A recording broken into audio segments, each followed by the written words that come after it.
One ordinary day, just like every other, an old man from Japan gets ripped out of his life and reborn in a brand new world, stuffed into a completely different body, and suddenly he's not going to stay as some average worker in this country. The hero isn't just changing.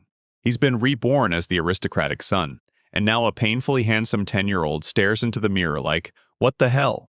He drags his gaze over his own face, yanks at his cheeks and hair, and can't shake the shock as he tries to get used to his brand new body. Now this guy wakes up and gets yanked back decades younger straight into a life where he's crazy happy, loaded with money, and suddenly the world is nothing like the one he knew. So he's got to scramble to learn how to live it all over again. The scene flips to a bright sunny day in the kingdom. Our young hero clashes, blades with a court warrior, and sends him down hard. Then the man rages, shouting he's done and refusing to believe those insane fencing skills, while the warrior stands there stunned, realizing the young master somehow fights with a sword better than anyone alive. Deep down, that boy is still the same middle-aged man from his past life, but everyone else calls him Cain Carlier. Now, the 10-year-old heir of the noble Carlier family, feared for his fencing, and deadly in alchemy too. He stared at the man with a tired glare and said, I see right through your lie. Sure, he might look like a kid on the outside, but his real age and hard-earned experience make him impossible to fool. Cain shrugs off the warning, plants his hands on his hips, and snaps that he's had enough practice for. Today then waves the guy on like it's over, thanks the young master in a heartbeat, and bolts out fast. Sign decides to drown himself back in his worries. Because, yeah, he feels lucky he got reborn into this exact body, his mother's beauty, an aristocratic origin, straight from a noble family. And on top of that, he's still young. Cain tweaks his doublet and belt, grinning so hard it feels like his whole life has just stepped straight into a fairy tale. But the world this guy lands in can be brutal fate swings on something as simple as where you're born. Your family matters, and so does your beauty, because all of it decides how your life is going to play out. The kid drops to one knee, plants his other foot, and locks his gaze on the ground as one hand rises and his fingers twitch like he's tuning something in the air. He's only 10, yet he's already got a power no one else can match. He slams his left hand into the dirt, then his right, and suddenly he can tap into everything buried underground, turning it into whatever he can imagine. Closing his eyes, the young gentleman exhales, then digs deep and channels every ounce of energy to forge something brand new, something to transform reality itself. Then he opens his eyes, whispers the spell, and unleashes earth alchemy through alchemical magic. Right then, the earth rips open, he clamps his hand down harder, thunderbolts blast straight up from the ground, and the stones rocket into the sky. Crystals start clawing up out of the ground, piling into a tiny field. And right as that happens, a sword wrapped in thunderbolts rips free of him. So the hero just stares in shock. He snatched up the weapon, ran his fingers over the blade, lifted it high over his head, and smiled as he said it looked amazing. And that young master had forged a sword using only the metals pulled from the soil. Cain clutches the weapon in one hand, lets out a sharp chuckle, and marvels at what he can do. Because everyone knows alchemy isn't magic. You pull from thin air, it's an art. And you can't just create something out of nothing. Back in the old days, alchemy was how this world forged medicines and pulled minerals from stone, and for generations, the Carlier family has been brewing cures in secret, battling epidemics of every shape and cutting through even the nastiest diseases to protect their country. Because of that, the crown looked at the Carliers with respect, and the eldest son finally gets the nod to master the sword skillfully. He's meant to study alchemy and keep his family's legacy going. Dust off his shoulders, the boy grins he still has time. So yeah, he can sleep right up until noon. Outside, the day felt perfect, the sun blazed. A gentle breeze made the treetops dance, and clouds drifted lazily across the sky. Cain clings to the memory of his old life back then. He couldn't even sleep peacefully in the daylight, always trapped in his former world, eyes fixed on the office monitor while he stared at everything around him. He watched his coworkers, the screen, all of it, and just hated every second of what was happening to him. Now the young gentleman sprawls on the grass, eyes locked on the sky, and it hits him. He's been glued to his seat, working late in the office, only crawling home during rush hour, and this life is worse than plain miserable. Compared to that old world, you can grow the right way in the new one, start a fresh life with your head held high, and that's exactly what brings the main character peace. Cain grins, shuts his eyes, and presses his cheek into that tickly grass as if he's already in paradise, only to realize something's still missing. If he'd been just a bit older, he could have swung into a tavern for a drink, or poured one at home. All at once, a voice bursts from the bushes and trees, urgently shouting the young master's name as it hunts for him everywhere. Right then, A dog's nose pops up out of nowhere, tracking the boy by scent. And it turns out the whole time he wasn't hunting anything else at all. He was searching for a human-dog hybrid. Bursting from the bushes, a mystery man spots the cane dropped and resting in the grass, and he starts bawling like his world is ending, swearing this isn't the first time it's happened, and that no one has a clue what to do with the young master. The hybrid shrieks, demanding the young master, so he jerks awake in seconds, and panic and shock crash across his face. His eyes go wide and he whips his head toward the noise that ruined the peaceful noon idyll. The boy leans in and asks in a shaky, trembling voice if Zen is right in front of him, then snaps his eyes shut and open again to lock onto his usual gaze instead of that far-off, unfocused stare. Zen finally shows up, and the boy opens his mouth to speak then. Boom! He gets cut off as the talking dog thrusts him a container of water, saying it doesn't know why the young master is here, but that warm water will snap him awake. The boy grabs it right away, thinking, so this is what his attendant meant. Sinking into misery and pure heartbreak, Kane throws himself back against a rough tree, then lifts a bottle of warm water to his lips, because the idyll is completely shattered. Meanwhile, Kobold keeps dragging Zen into humiliation. Zen's 32, and he's still getting berated, telling him Kane was pure laziness. While Kane at that same age was already fully locked in, throwing himself into both studies and work. But it wasn't that simple.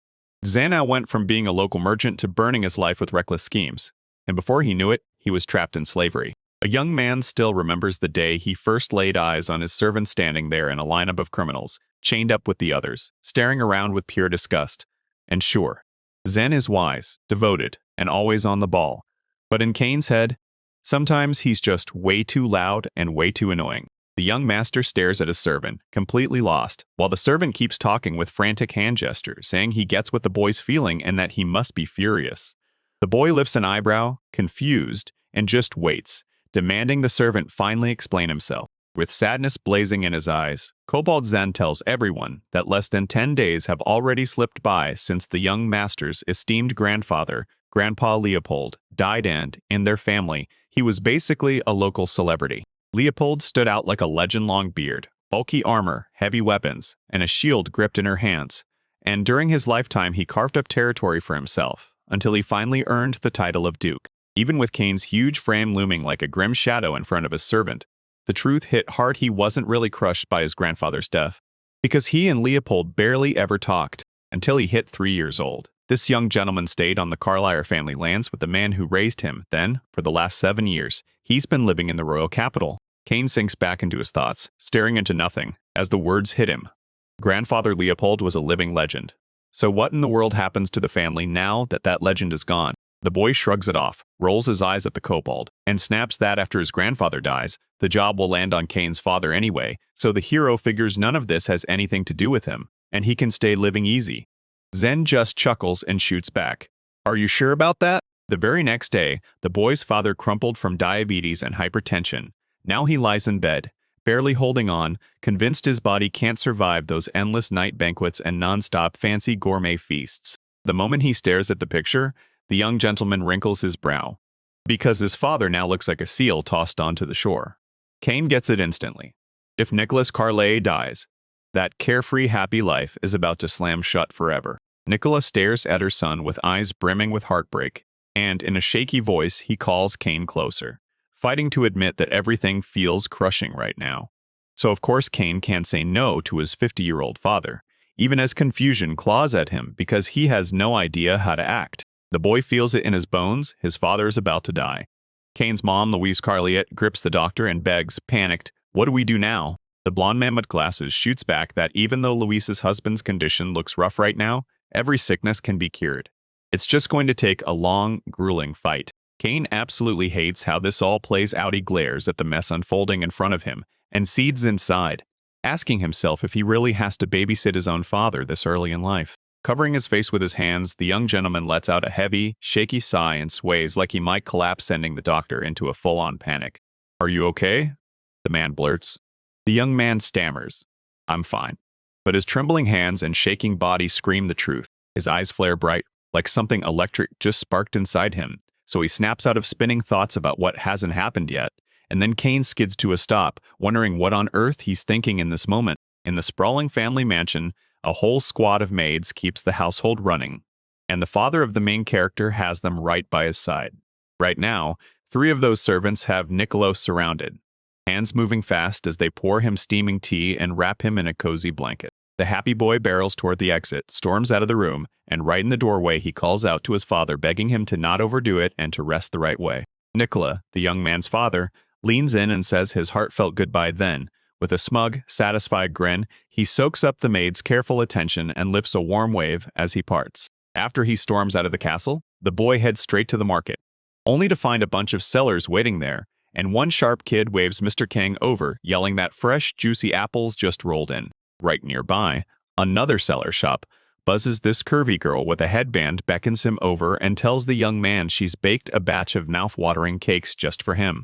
With a grin, the young gentleman grabs an apple, sinks his teeth into it, and says he loves spending time in the mansion, yet strolling through the shopping district is way more exciting than just sitting there doing nothing. A kobold servant named Zen clutches an apple in his hand, and you can feel it.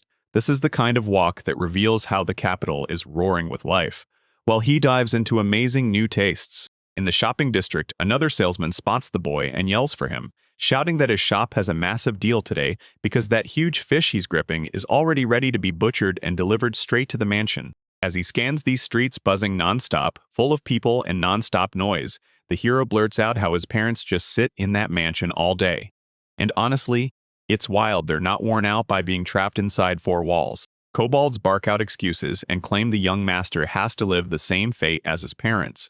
But the boy snaps back hard, flat out refusing to listen, while the hero refuses to get tangled in any of it. The servant flails his hands in confusion, begging the young man to handle the family mansion's important matters, even after his father's illness. But the young man shuts it down without a second thought. With a heavy sigh, Sighing says Zen is sure of one thing. The young master hasn't changed at all, still shut off from everyone, making no friends, and talking only to the servants in the mansion and the merchants at the market. Kane shrugs and snaps that the chasm between aristocrats and regular people is way too wide to truly make friends, and the servant just stares for a beat, grunts, and scratches his head. Suddenly, a voice slices through the air. "Mr. Kane," and the young boy whips around, moaning out a confused, "Who?" as he recognizes it's not his own.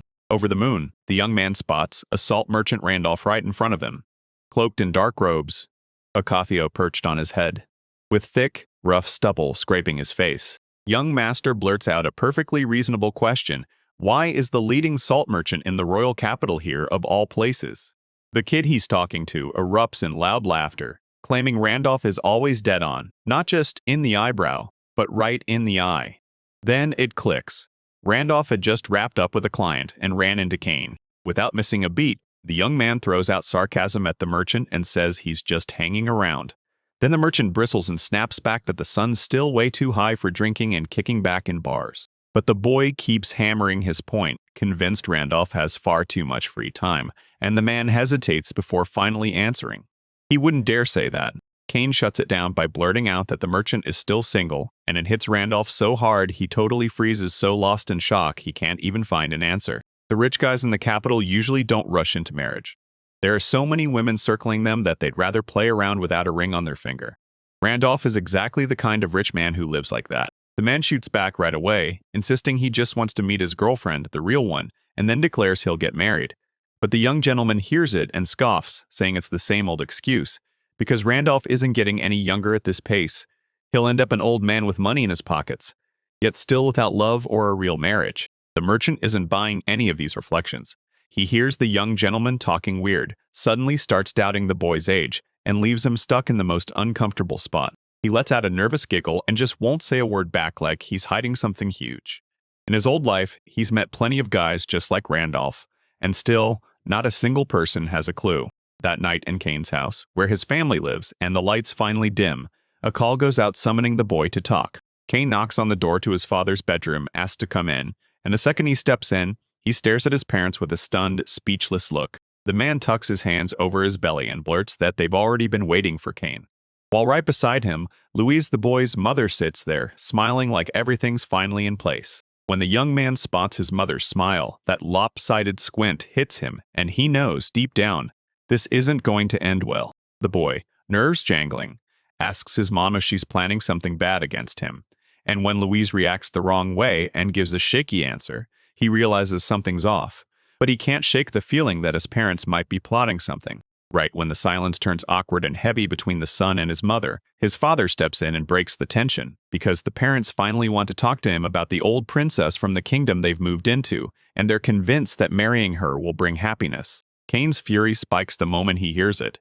Because to him, parents aren't seeing love at all. They're chasing profit, treating his marriage like a cash deal, and acting like his son's future doesn't matter. Kane's family tries to shove a plump, powerful woman practically statuesque, but not exactly beautiful into his life as a marriage, and Kane won't even lay eyes on her. He privately snarls that she's a status mare, and she drives him up the wall. About 2 years ago, rumors were already swirling that Kane's was set to get engaged to a princess from the Ramra family, and his own parents were so desperate for money and status they were basically ready to auction him off. The boy's father hustles him, insisting the princess liked him a lot, but the young man shuts it down, because every time he thinks of her, nasty memories come roaring back. Seething through his teeth, Kane demands a say in the matter. Then, right in front of him, a totally different girl appears, way more stunning than the one they're trying to shove on him. Mother Kane can't stop laughing as all this chaos unfolds around her.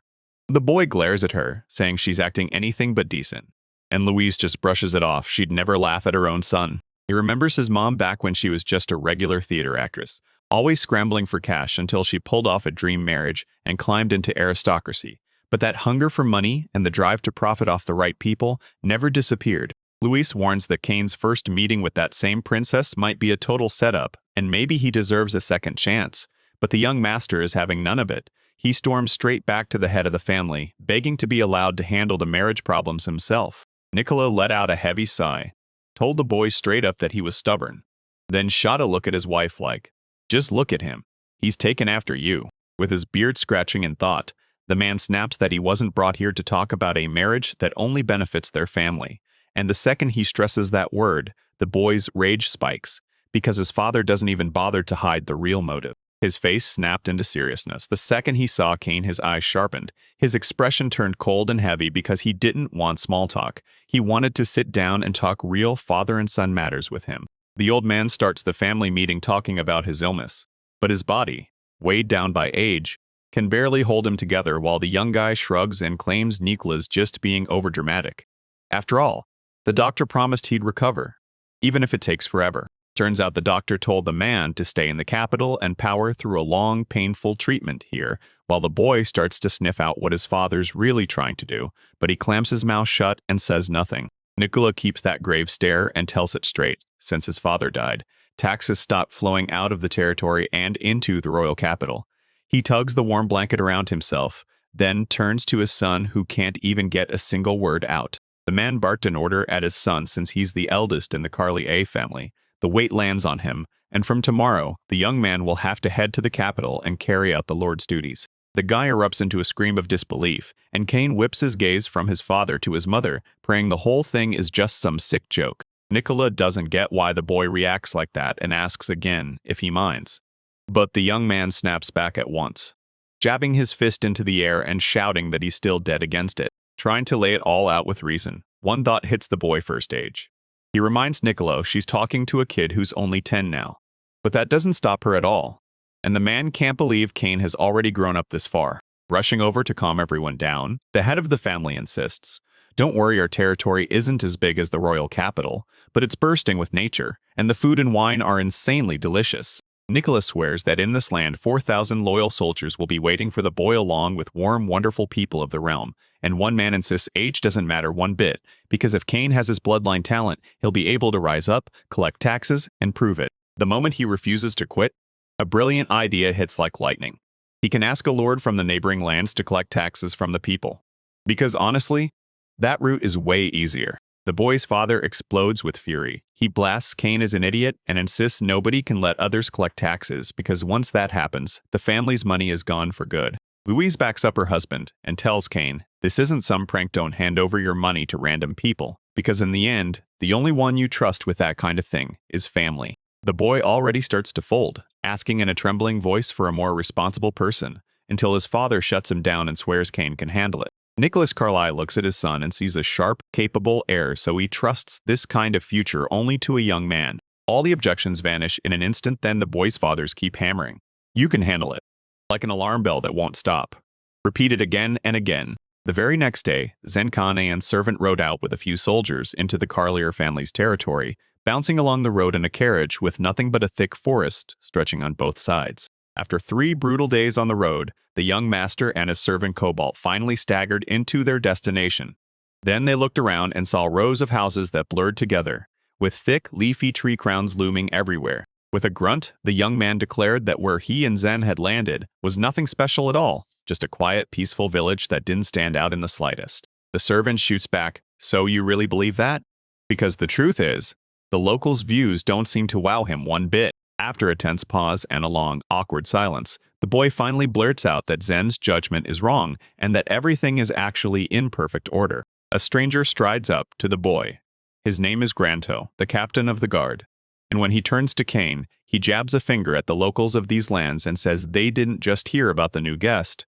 They came out themselves to greet him. Later, the Granto Guard's captain tells him the truth: these villagers are absolutely obsessed with him, because Kane is the former ruler's grandson. So this kid realizes he's not going to get released that easily. As the young gentleman asks the captain if he wouldn't mind serving on these lands together, the man's face tightens with worry, scrambling for the right words, because his health has been slipping for years and his stomach has been acting up ever since that diet change. A sharp, totally reasonable question hits the young man's mind after he and the servant arrived here. Does he have to pitch camp for the night? The captain nods right along, like, that's exactly what's happening.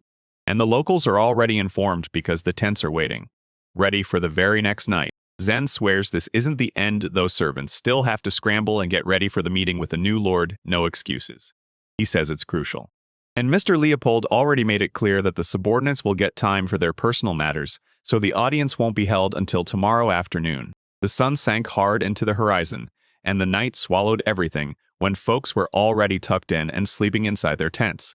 A scream suddenly blared from nowhere, screaming that bandits were hitting their temporary camp.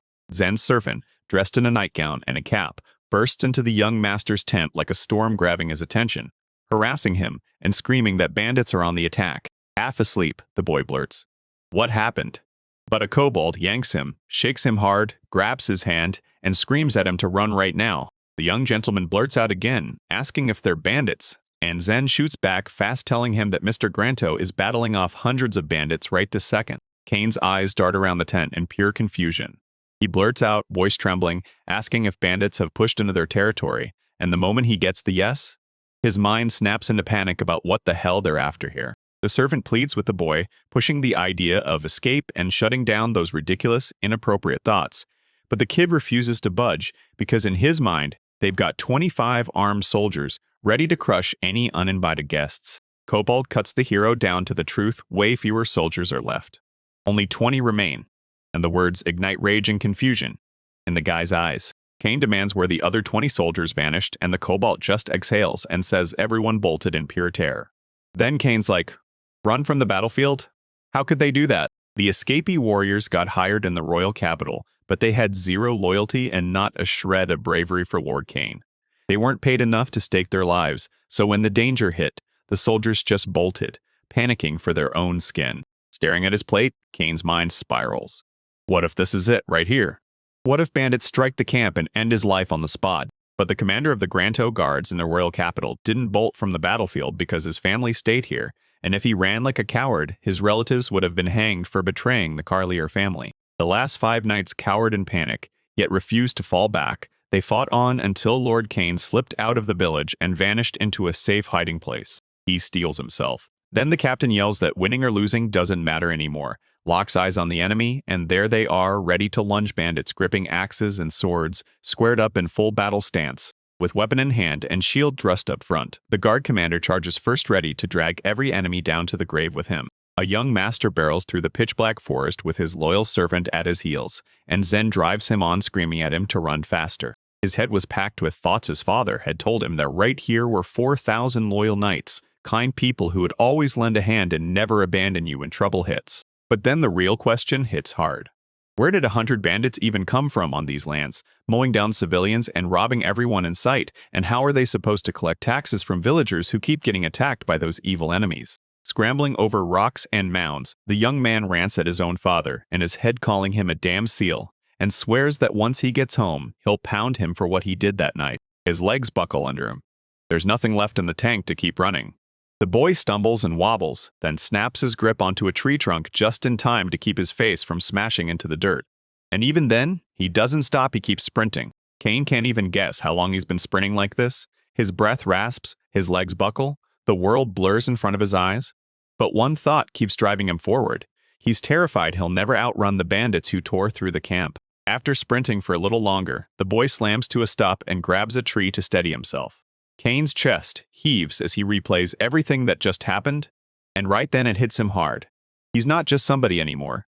He's been appointed a local lord. The Carly A family crest was carved into the carriage when the young man rode in, so the bandits clearly knew exactly who they were targeting, meaning, as the young man saw it, they should have slipped away instead of charging into a fight. But in the end, the boy bolts, tripping over rocks and tangled branches, terrified for his own life, because he has no idea what those uninvited guests are about, or why they might come crashing in to attack. Worn out from sheer exhaustion, the young man crumples onto the soft grass and blacks out for a bit, one brutal thought pounding in his head.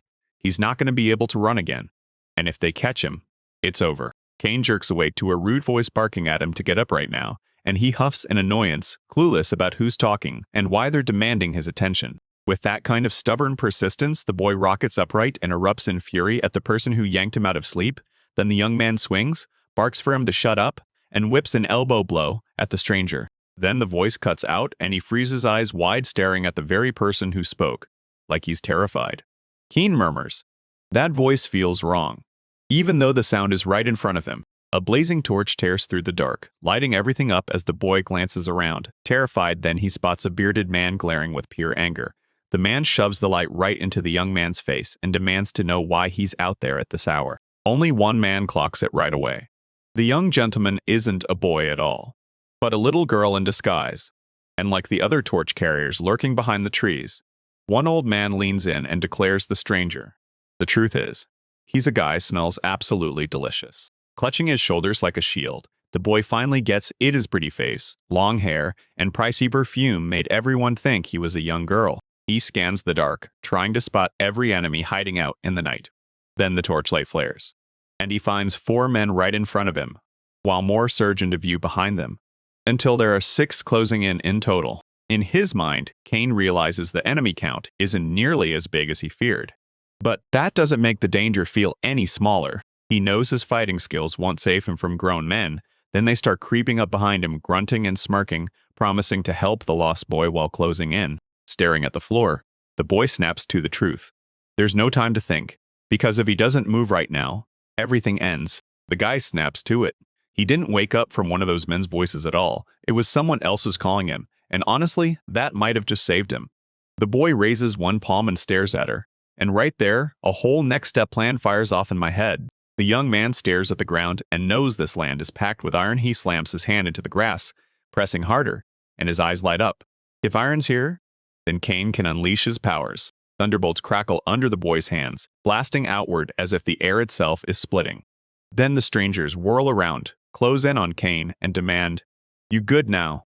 What the heck is happening to you?" The guy doesn't answer at all, so he slams both palms into the ground and finally understands. To break free, he'll have to fight with everything he's got and crack open the supplies hidden under the soil. Boom, lightning howls and explosion clouds crash in from every direction, and the torch-bearing men start to panic, waving their weapons while yelling that the earth is about to explode, so Kane strikes right in that chaos. He scrambles up into the tree branches, clamps down with his legs, and pants like crazy. Then he hears the men losing their minds, screaming that the baby vanished, and launching into a frantic search. The boy realizes sprinting won't change a thing because they'll catch him for sure, no matter what. The robbers are stronger, and the guy is bone dry with 0 stamina after that brutal long run and his failed bid to slip away. He tightens his lips, no routes left, and the rescue plan still isn't even ready. Chuckling to himself, he saw it. Those same strangers had slipped back, and their footprints were crawling straight to the tree, even in the creepy dark. So he bided his time and waited for them to close in.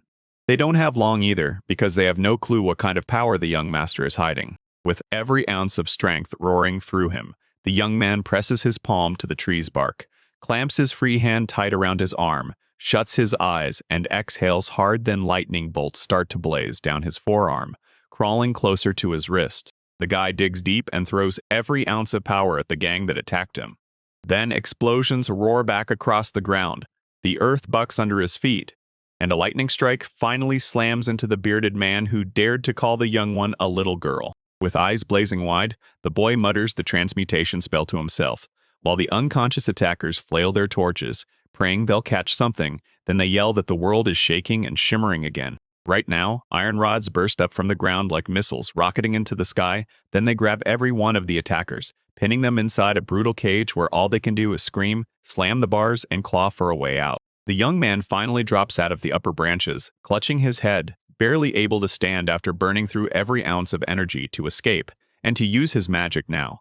25 iron bars on each of the cage's 4 sides are getting hammered by men who keep shouting to free him. Panting hard, the boy tries to scoot away just a bit to keep moving, because with how long those rods are, it really feels like Cain just forged 100 swords in one go. But now he's convinced he's safe, and after one last scan of his surroundings, he finally pushes ahead with a slow, steady step, even if it's brutally hard. He scrambled over those massive rocks, gripping for dear life, and felt his body weigh a ton. His legs were numb, gone like cotton, weak as can be. But he still had to push forward, because there was no other way. Cain clings to his shoulder after he slams through a cold river drops fly off his hair and clothes. He's soaked to the bone, and his body temperature tumbles fast. Exhaustion finally crushes the hero, and he drops hard to the ground dazed, thinking he won't die, or at least telling himself it won't happen. In his old life, he'd binged survival shows on the Discovery Channel, soaking up every trick he could. That's the last thing he reaches for before his eyes roll back and he passes out. The wind ripped through the trees, shaking loose leaves that flutter down to the ground, and the sky kept snapping clearer and clearer. The boy shivered hard, soaked in cold clothes, and as he hit the ground, he curled into himself, arms clamped around his torso like a shield, because Cain's already thinking, a warm bed beats this frozen street any day. Suddenly, a cold presence creeps in behind him, and when he snaps his head up, he spots 2 dark silhouettes. His face goes pale at once, because the same old men who attacked him might have tracked him down again. Cain snaps up from his hiding spot, stares at the 2 strangers, and blurts, "So, who are you? And why are you here now?" Peering out of that hollow where he'd been hiding, the young man trips right into a child, and the kid jolts back in terror, screams for his brother, and leaves him stuck in an awkward mess. Right behind this kid, a boy stands frozen in place, gripping his little fist so tight it looks like it might break, and he's dead set on protecting them if trouble shows up. The spiky-haired kid snaps, demanding, "Who is Cain and what did you forget in someone else's garden?" The young man's baffled, until it hits him. Fast he suddenly gets what garden he's talking about. Crawling out of that hollow where the boy huddled all night, Cain shot him an apology for trespassing, telling him he'd gotten lost after dark and ended up there by mistake. But before he could finish, a mystery boy cut in, snapping that Cain still hadn't answered his question. Cain doesn't rush to answer. He stands right in front of the boy, drags his palm from the top of his own head down to the kid's, measuring in silence like it's instinct, and freezes when he realizes they're the exact same height. The strange little kid just stares up at him and blurts, "So what's this all about?" With a grin on his face, the young gentleman snaps his fingers and declares he's got a juicy offer for the boy. After a while, Cain and the boy swap into new clothes, and the main guy tells the stranger to just keep them. Then the boy blurts out, totally lost, "Wait, you're really okay with that?" The young gentleman gives a firm nod, passes back the rest of his clothes, and shoots back that he's completely confident in the choice he just made. Yanking his boot tighter, Cain thanks the 2 strangers again for letting him crash in the garden, and for trading clothes with him. Then he realizes the crazy part. The boys are the exact same size, so everything fits both of them perfectly. All of this was only meant to let the young man slip into the crowd, so no one would catch on too fast. Yeah, it's a solid plan. Even if it messes things up for the other side. Cain flashes his new acquaintances a goodbye, waving like a man on the move only, to have them stare back, dumbfounded, and demand where he's headed. But he doesn't answer, so when the boy asks about the missing clothes, he just prompts him to say the forest fairy handed him a new pair, then turns and leaves with a sharp goodbye. The boy watches him go, still staring in stunned confusion, whispering about the same age. But Cain won't hear any of it anymore. Finally, he burst out of the thick forest, and once the hills cleared, the village popped into view, houses packed tight behind fences, and he headed straight for them like he had no time to waste. Straightening his new clothes fresh enough to hide his scent, Jordian grins, and his disguise plan feels perfectly on point, because now nobody can even guess he's an aristocrat who came to these lands to collect taxes. Most likely, those bandits will look at Cain's new acquaintance and think it's Cain, then snatch him up. Still, the boy expects they won't kill him. They'll beat him with questions, interrogate him hard, and eventually let him go. There are a bunch more clues in the plan, like hunting down the young master's grandfather's mansion, but he doesn't have a single idea where it sits or how he's supposed to find it. Kane decides he's earned a break for now, drops onto the green grass and soaks up the sun, then plans to question the locals about where the house is. He rolls to his side and shuts his tired eyes. Even now, the young master can't rest or sleep because a shadow suddenly steps out of nowhere, stands right in front of the boy, and demands why he's here in a place like this. The guy freaks out, screams, and bolts back in terror without even checking who's right in front of him. Then he tumbles off the hill he'd been lying on the whole time, sobbing like his heart just shattered. A woman's silhouette stares at the boy and asks if he's okay, but Kane pinches his nose and roars, "Why does this place stink like donkey manure so bad?" The maid uniform girl bursts into laughter, gasps out an apology to the young master, and admits she's sorry for what happened. But you can't hide anything in this place. The guy finally snaps to it and realizes who freaked him out.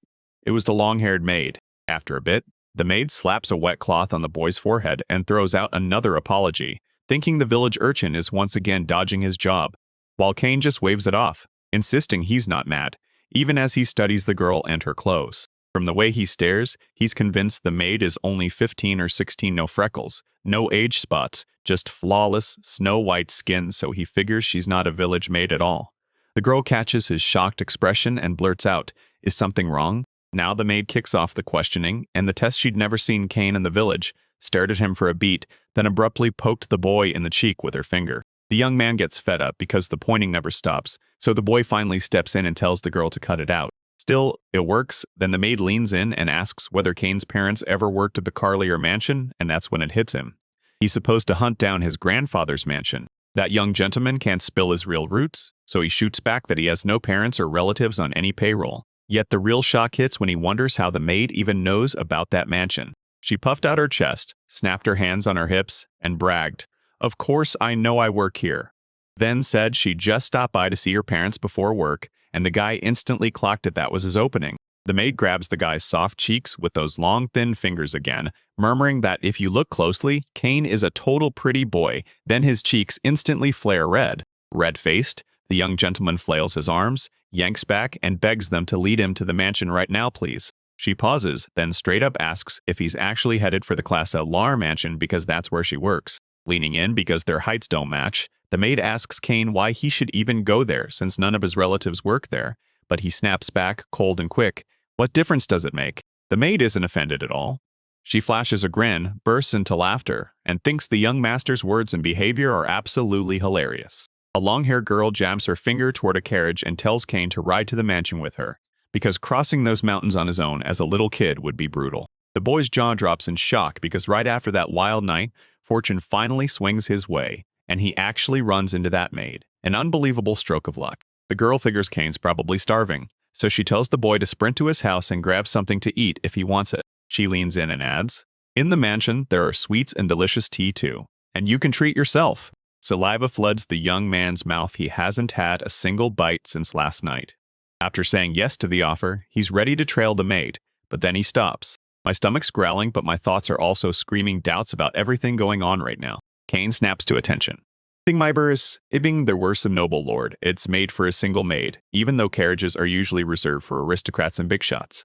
And with only one servant and no bodyguards in sight, it feels like the young master could get targeted again, because the danger isn't gone. It's coming back." Right then, it hits Granto, the other soldiers with the kid, and Zen's loyal servant are gone, and Kane can't make sense of where they vanished to. He cuts me off out of nowhere, claiming he's got some urgent business he won't explain, and Kane only asks one thing, "Tell you how to get to the mansion." The girl nods, eyes locked on him, and asks if he can absolutely make it with her then. Instead of spelling out how to reach the mansion, she cuts him off and tells him to wait just a minute. The maid bolts to the carriage where the coachman sits, puffing on his pipe, then peeks inside and discovers a ragged sheet folded 4 times before sprinting right back to the young man waiting. She thrusts the sheet in his face and flips it open. Bam, it's a map that pinpoints the mansion and the hero's exact current location. With that kind-hearted generosity, the boy beams at the maid, thanks her, and slips the card into his pocket, because later he's racing to the marked spot. And that's it. Billy Brary that gets a breath or he's gone, and she doesn't even get the chance to say goodbye. She clocked the young man as downright weird. She couldn't make sense of his moves, but the way he carried himself felt oddly polite, and that just wasn't something you usually saw from village kids. Snatching a thick stick to brace himself, the boy hauls up the side of that giant mountain, praying that Zen can make it back to their camp and the rest of the soldiers right after everything finally goes quiet. But even then, hunger claws at him. He clamps a hand over his stomach, kicking himself for blowing off food, and in his mind he's already sipping tea with that sweet, friendly maid, tearing into a luscious cake like it's right there in front of him. Shaking his head hard to kick the doubts out of his mind, he grabs control and stops replaying that missed chance to reach the mansion in comfort.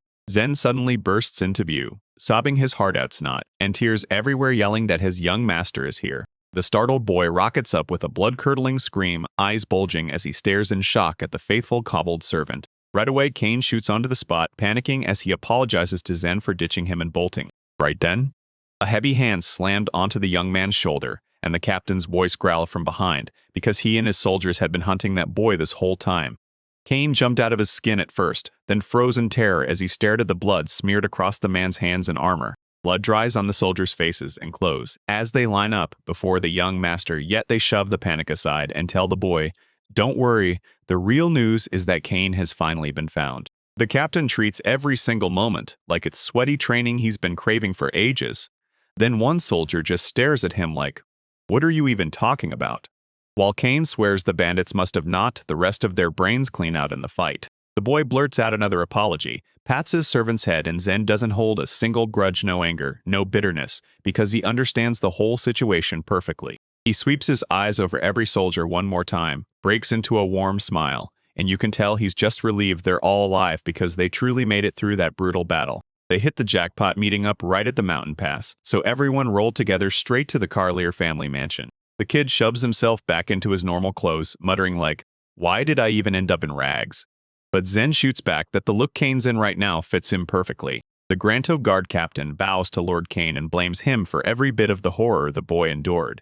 Then the young man isn't raging at all. He thanks the captain for his work and honestly believes the guards really were doing what they were told. Granto doesn't even slow down. He won't lift his head or back down, insisting he'll never atone for what he did. The boy freezes and blurts, "Why won't it work?" No one answers, and Kane tells him to be grateful for the silence, because now Captain Granto is moving in and taking over as the Lord's bodyguard. He didn't get the answer he hoped for. He just stared at the hero, then moved fast, calming the captain with a shaky line that it was only a joke. But the truth hit hard. He doesn't want to stay here, and apparently doesn't either, after a while. Kane finally tracks down the Carlier family's butler, 65-year-old Sebastian Heisman, and the moment he steps in, he bows to the young master, admitting they haven't seen each other in ages. The old man leans in and asks the boy, "Do you remember me?" And Kane fires back. Sebastian's the head butler, then swears he hasn't forgotten him at all because even though 7 years have passed since they last met, the memory hasn't faded. He wastes no time, straight up telling him, "My father handed me the territory's management, Sebastian.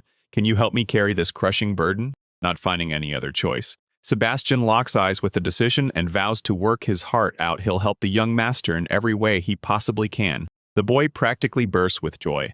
He swears he won't slog long on these lands his father sent him to rule, promises he'll raise the money, and be thankful for every bit of help that comes his way. The old man tells the young gentleman, "You must be worn out from the road, let's talk about this later." And the boy, remembering everything he's been through, nods in agreement, dying to get some rest now and hash out the important stuff when he's ready. Sebastian grins, jabs a finger at the mansion, and orders the boy and his servant Cobalt to follow. Once he slips inside, the boy lays out a crystal-clear game plan in his head. After he catches his breath and gets his strength back, he has to tackle the mess waiting for him: tax collection. It was in this family mansion that Leopold's grandfather spent his final days, but the real business never happened there. While the head of the house was falling apart, Kane's great-uncle, Count Louis, ran everything from Lynn Garden. Kane's father swallowed the hard truth his young master's great-uncle was ancient, sick, and suffering, so Kane's father passed the territories to his son before the poor old man had to endure any more torment. This kid won't give up, because for any normal 10-year-old, pulling this off would feel impossible. But nobody realizes a 35-year-old man's soul is buried in this young body. And Kane? He's stone certain he'll succeed, fully ready to shoulder every responsibility thrown at him. Suddenly, a blinding white light blasts the young man. He squints and throws a hand over his eyes. Then a voice greets him from deep inside the mansion. The guy gets cornered by the mansion's gorgeous maid, same uniform on every single one. But each woman is totally different.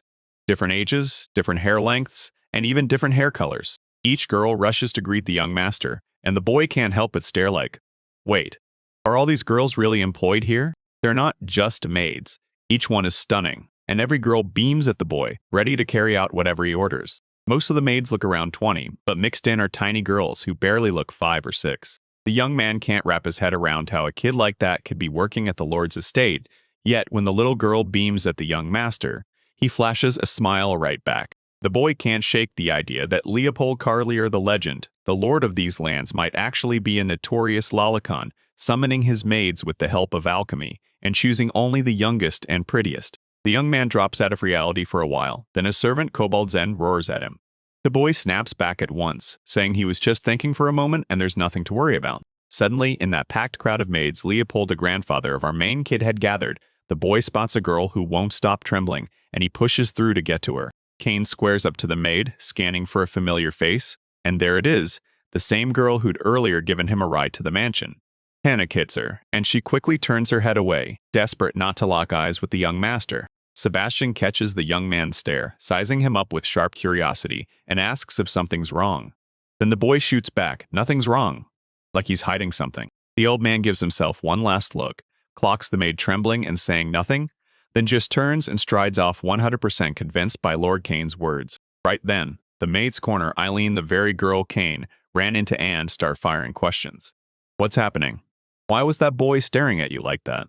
Eileen's cheeks burn redder than ever, but she can't get a single word out. Kane can't believe Eileen never dreamed that a mystery boy in the rags who got dumped into the ground covered in donkey manure would end up being her new lord and master. Sebastian slips into the next room and tells the young master, hang tight for a bit, on grabbing every document we need about the young lord's possessions. Before the boy can even catch his breath, the butler bursts into the doorway with a mountain of papers and books in his arms. The guy's face goes wide with shock, and when the old man casually says this is just a tiny slice of the mountain of documents he hauled away, the boy can't even find words. Staring down that mountain of documents, books, and papers, the king realizes he's about to drown in reading time, so he demands a quick explanation. Why the taxes from the lands haven't reached the capital since this autumn? Exhaling tells him, since it's like this, it's way easier if you watch with your own eyes. Talking it all out would take forever. The butler motions him to follow, and the boy obeys, calling out to the servants' end to check whatever Sebastian is about to reveal. Everyone pours down the grand staircase, and the boy keeps gushing about how massive the estate is. Sebastian just can't find a reason to argue. Soon the young master and Kobold Zen slam to the massive padlocked doors. Then the boy blurts, "What is this?"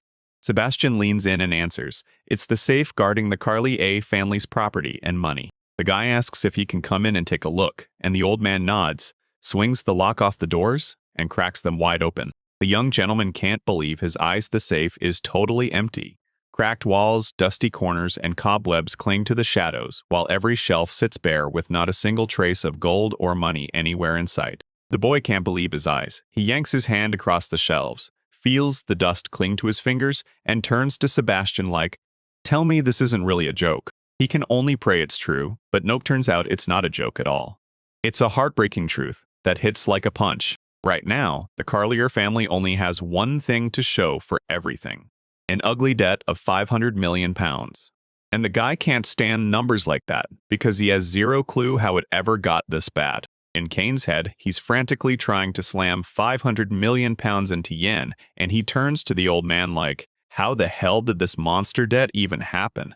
Sebastian answers that the former lord used to be wildly gifted at pulling in money, but he never understood what it was worth, and he had zero clue how to deal with it. Thrown into confusion, the boy blurts out how his grandfather, once a legendary figure, a feared manager, and a man the royal family trusted with his whole life, could possibly rack up a debt that massive. With a deep, meaningful chuckle, the old man leans in and says it's exactly the title from the legend of the last lord of this house. That ex-lord was a legendary knight, always itching to ride out the second the royal family called. He crushed rebellions with brutal precision and drove barbarian invaders out of the lands. But the king's cynicism didn't sit right with him, because this ruler was willing to spend innocent lives like pawns for his own goals, and that cruelty burned into his heart. So the last lord swore he'd never become someone like that. And he chose to treat the people in his lands like they were precious, not disposable. The Lord wiped taxes off his people's backs then, paid every coin himself. When times got lean, he cracked open his own warehouses and fed those who were starving. And after the war left orphans with nothing, he raised monastery after monastery for them, and flooded the place with generous donations. Cain can't believe what he's hearing. And Sebastian keeps spilling the story how the young master's grandpa blew up overseas and became famous, while merchants rushed in day after day trying to undercut the prices and sell him goods at the lowest cost. Then the boy shoots back, asking if his grandfather really blew every last coin to save the people living on his own land. Shaking his head, the butler insists, "Trust me, this isn't the whole story," and then teases that a few crucial details are still hidden. Nicholas Carlier, the Carlier family's new head, demanded his own father cough up absolutely massive sums of money every single year. Before Nicola, the young master's grandfather wallowed in guilt for abandoning him so early to chase duty, so he kept sending money to his son. Nicola started demanding £5 million every single year just to stay in the capital, and that demand is one of the biggest reasons the family plunged into a massive, never-seen-before debt spiral. The guy doesn't even call his father anymore. Or at least, not by his first name. Standing right in front of Sebastian, Cain calls Nicola a seal, fires off how he really demanded those monstrous sums every year, and gets a quick, definite nod back. So, the young master's grandfather footed the bill for his own residence, busted his back to make everyone's life easier, and even wired money to his only son who blew it on anything he wanted, racked up debts, and then demanded his father clean up the mess. That's exactly how the legendary lord lives his life, and it drives the boy into a furious rage, because he knows what happened was pure lawlessness. He clenches his fists and swears that the moment he hits the capital, he'll hang that damn deer. Zen notices the boy is already fuming out of his ears, so she tells him to calm down and kill the tension. Right then he snaps back to reality, agrees with the kobold, and rushes to apologize for how out of line he acted. The young man still has one last question. Why does everyone keep acting like the maids aren't just young, but ridiculously beautiful? As if that's the whole point? Then a new nasty question claws into the young master's mind. Are they really just maids? The old man shoots back, saying it's better to see it once than to hear it 100 times.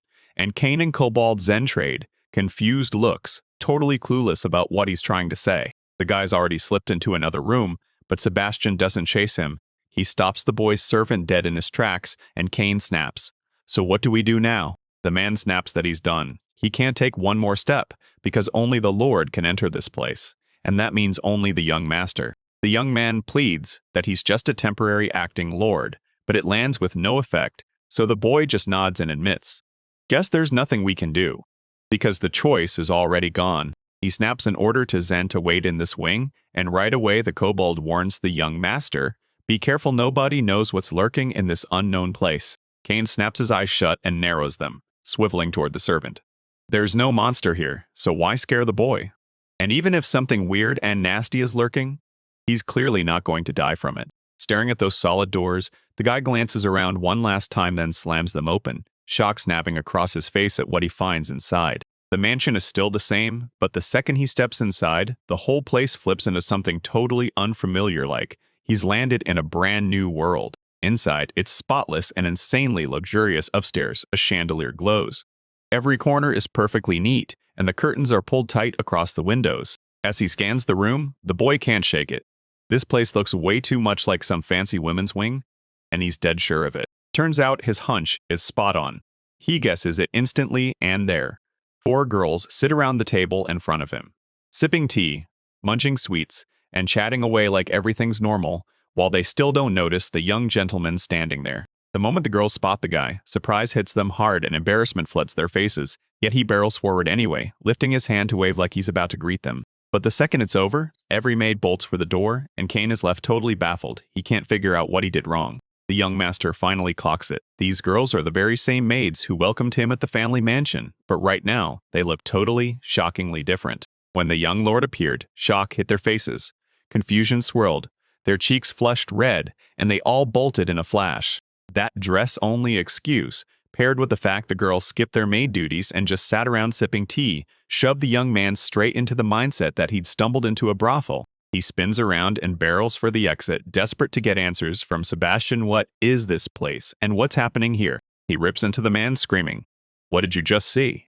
And Sebastian stays stone calm as he answers that they're the young master's maids. The boy keeps pushing, blurting that those girls don't look like maids at all. The old man steps in and tells the young master to calm down.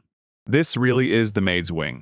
Nobody warned them Kane was coming, so he got to catch them doing their usual routines. It all comes down to how you see it. Kane feels painfully awkward, blurts out an apology to Sebastian, and still, that guy needs even more explanations. Then the butler of the Carlier house blurts out that those maids weren't just maids, they were concubines too. And the guy's worst fears snap into place, confirmed. Lord Leopold was a living legend, kind to everyone he met, and ridiculously generous with his heart and his help. The lords from the neighboring lands went wild with ambition, scheming to tie their bloodlines to him, and they shipped their beautiful daughters into these lands as concubines. Because of his position and because he refused to kick off another war between those territories, his grandfather couldn't send every one of those girls back to their homes. So he just kept taking in girl after girl, refusing to send any of them back and letting them all stay inside the mansion, age never even crossing his mind. One maid or 100, he still brought them in, one by one, without stopping. Sebastian even heard that Mr. Nicholas Carlet was sick, and it looked like that poor boy might never get the chance to have a brother or sister. So Butler, you're telling me this is the perfect opening for Kane because he's still young? They're even hinting an heir could be forged right now. The second that suggestion hits, the old man's eye twitches. He only has 10 years on the clock. What heir are you even talking about? He snaps. Then he pleads, don't throw all these girls out. If the young master shows kindness and generosity, they'll repay it tenfold. That boy blurts out how many concubines the mansion holds altogether, and Sebastian coolly tells him 87 of them, right here. Shock hit the boy hard then. He apologized to the man, said he finally understood what he needed, and asked to be left alone for a while so he could process everything he'd just seen. The boy lays it all out, 500 million pounds in debt and 87 concubines packed into that mansion, while the territory teeters on the edge of total collapse. Like the Carlier family is already living in bankruptcy. That young gentleman still remembers when Ubar and Japan owed the government a whopping 30 million yen, and the debt hasn't been paid off yet, with full closure only planned for 2027, while Kane can't help wondering what it would really take in this world to settle every last one of his debts. Zen, the servant, leans in and asks, so, you're really that scared of this debt monster? And the young man erupts. He's never seen money like this in his life, and he can't even begin to picture what he's supposed to do now. In the royal capital, the kobold races to sue the young man fast because merchants here juggle debts so huge they dwarf the very money they earn every single day. Zen tells the young man to eat good first and rest up, because everyone knows the morning before the evening gets messy, so you better set yourself right. As the couple says goodbye, he warns the young man, don't go making even more enemies in trouble when life already hands him more than enough. With a gentle smile, the boy nods at his servant and promises he'll finally bulk up his strength to handle this mess head on. Night is already crawling down outside the windows, and Kane decides it's time to slam the last details in the place, then finally collapse and rest, so he can fire up again with fresh, renewed energy. At mealtime, the boy looks up and boom girls swarm him, pushing chicken or salad with avocado into his hands. But he only wants one thing, to eat in peace by himself. A blonde maid jabs cake onto a fork and orders the gentleman to take it. He tries to turn away, but the other side trips him straight into her path, and she yanks a spoon of soup right up toward the boy's face. Right then, another girl yanks a huge napkin and presses it to his mouth, muttering that Kane got messy, and wipes him clean, leaving him mortified. Every girl in the room keeps pushing more dishes and grilling him about what he likes, but the young man is already done with the pretty faces. He snaps that he's had enough and demands to get back to his room ASAP. Once he stepped into the bathhouse, he convinced himself the maids were swarming him like bees to honey, each one charging over like it was her sworn duty. But instead of romance, all he felt was pure discomfort. The young man cracked his shoulders and realized the truth.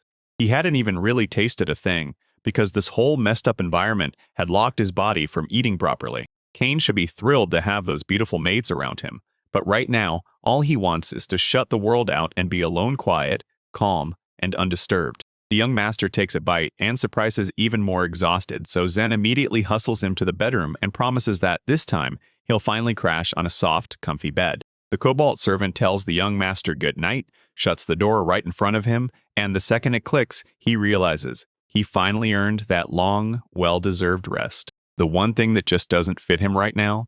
That fancy ruffled nightgown complete with long sleeves and a long, frilly collar. But yeah, all of that is small stuff.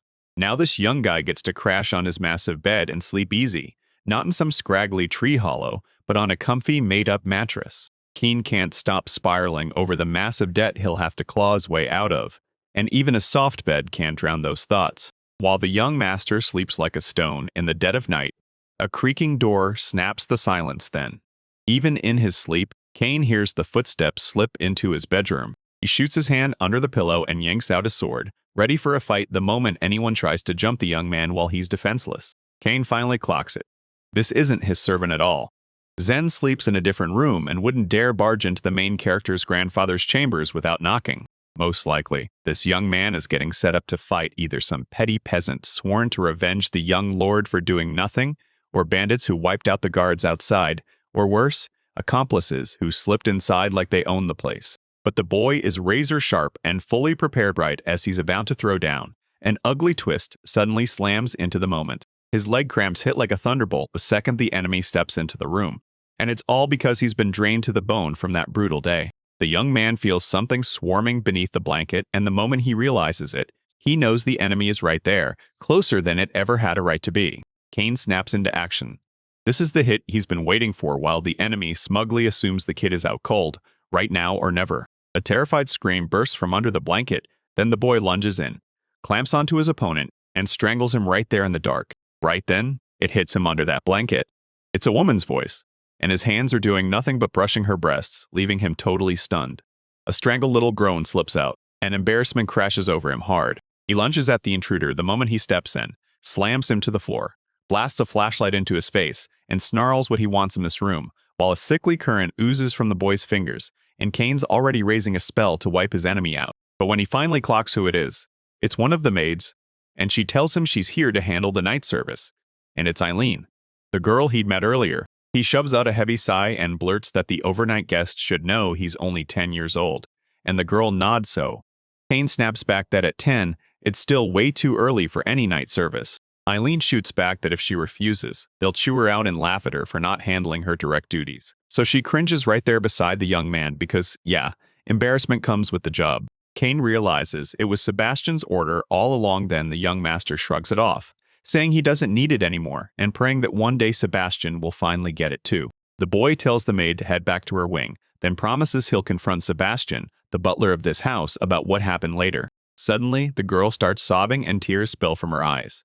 Then the guy rushes in to calm her down and insists, "I wasn't going to do anything to you." Hearing that only guts her even more, she breaks down and cries harder.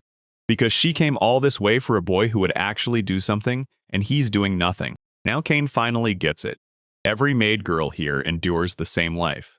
And if their master turns them down, it doesn't just hurt feelings. It wrecks their reputation. He urged her to lift her head, and when she finally looked at him, her eyes were glassy with tears. She refused to let fall while he blurted out a sincere apology for how brutally he had pushed him away, because he had no idea who had shown up so late at night. The young master reaches out to the young girl, gently telling her, "It's cold at night, look, you're even on the floor." Like he's worried she'll catch a chill, and then he scoots over and lets Eileen sit right beside him on the bed. Sitting beside the young lord, the girl doesn't stop crying, though it's a little softer now. And to shake the tension, Kane turns to the maid and asks her name, only to learn she's called Eileen, so he starts piecing it together. Why did Sebastian send this maid to his chambers? Because that morning, Kane stared at Eileen like she was the only one there, not at any of the other girls he'd met. He leans in and gives her a gentle shoulder pat, whispering if the other maids know she's in the boys' chambers right now, and the lean one answers, "Yeah, they do." Then the young man realizes he can't just send the maid away right now, so he invites the girl to spend the night with him. The bed is gigantic, so he and Eileen can stretch out on opposite sides without bumping into each other. Tears well up again in the young maid's eyes, bringing a faint blush to her cheeks, and the boy panics, asking why she's crying again, then fumbles to soothe her until finally, her eyelids grow heavy and she falls asleep. He can't shut his eyes for a second. He has no clue what girls that age are really thinking, and he's terrified their view of the world got twisted from spending so long trapped in a place like that. Kane is still the same old man at heart as in his previous life. He's just trying to treat Eileen with real respect and sensitivity now, because his soul is ancient, yet his body's still too young to share the night with her. Eileen jolts awake before everyone else, flings off the cozy blanket like it betrayed her, and still can't believe she passed out that way. She frantically fixes her clothes and pulls everything back in place And when she realizes that nothing at all went down that night, the tension spikes straight up awkward and stifling. It was Eileen's first time ever sharing a bed with a man, but her hopes crashed. She got shipped off to the mansion just when Leopold's grandfather was too old to chase anything carnal. The girl is spiraling with rage over what she set in motion last night, while Kane strolls along with not a single clue, wearing that sweet, calm, innocent expression like he hasn't got a storm coming. Early in the morning, Eileen slips back into the women's wing to the maids, and as soon as she's there, they swarm her with nonstop questions about how everything went. One of the maids, with painfully nonstop curiosity, shoves the girl into an awkward spot, blurting out whether she stole the boy's virginity that night. Eileen turns tomato red and has absolutely no idea what to say. Gertrude shows up at the maid's aid and blurts out that Linda the blonde girl with 2 ponytails has been firing off 2 seriously vulgar questions. Linda shoots back that Gertrude wanted that young gentleman, not any leaning tonight.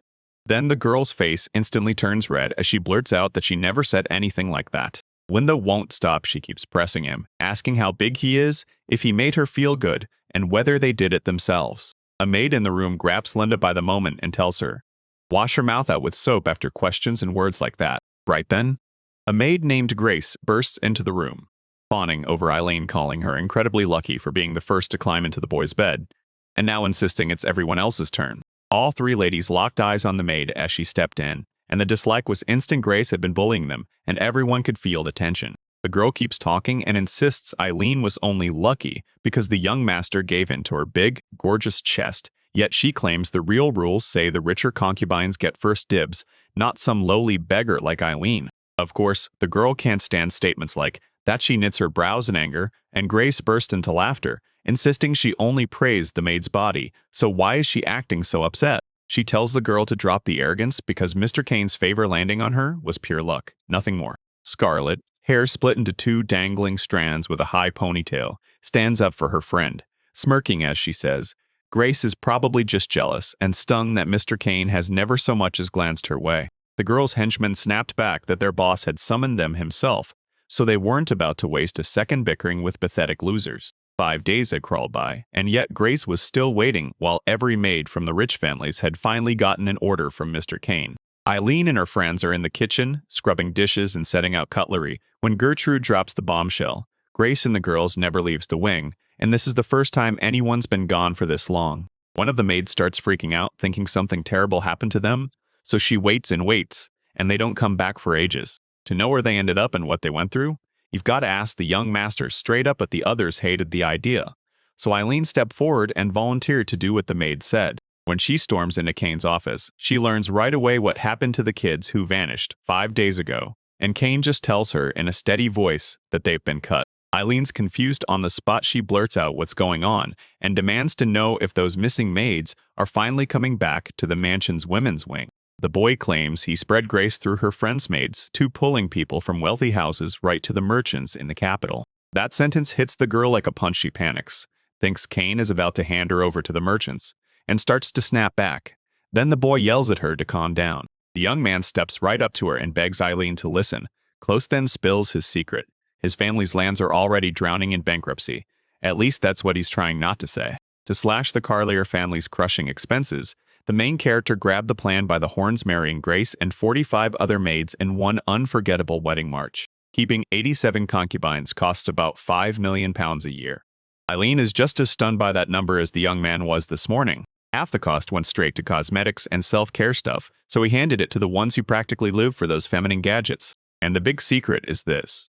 Because of the young gentleman's story, the girl gets pulled in instantly right into being an accomplice. And now this dude grins and proudly declares he's about to dump even more work on the girl than before. At first, Eileen was totally thrown off, but then she straightened up and promised him he could count on her. She wouldn't let him down. Cobalt Zent's the same way, but he's already used to this.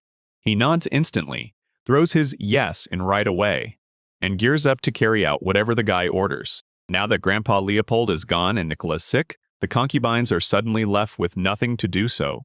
Kane swings into action and goes straight to his merchant contacts from the capital, asking if they need a beautiful bride. They agree to marry off some concubines, and the merchants started bragging like, the girl from the village, she's easier, less wild and needy, because the one who's lived her whole adult life in the capital has been spoiled. In just 3 days, Grace and 45 other conkeys were wed off in a blur dumped straight into rich merchants' arms from the royal capital. But even after he cut their ranks in half, this guy still clings to the same maid count 42. So the 15 and 16-year-old girls stayed trapped in the family mansion, and one of them was even under 10.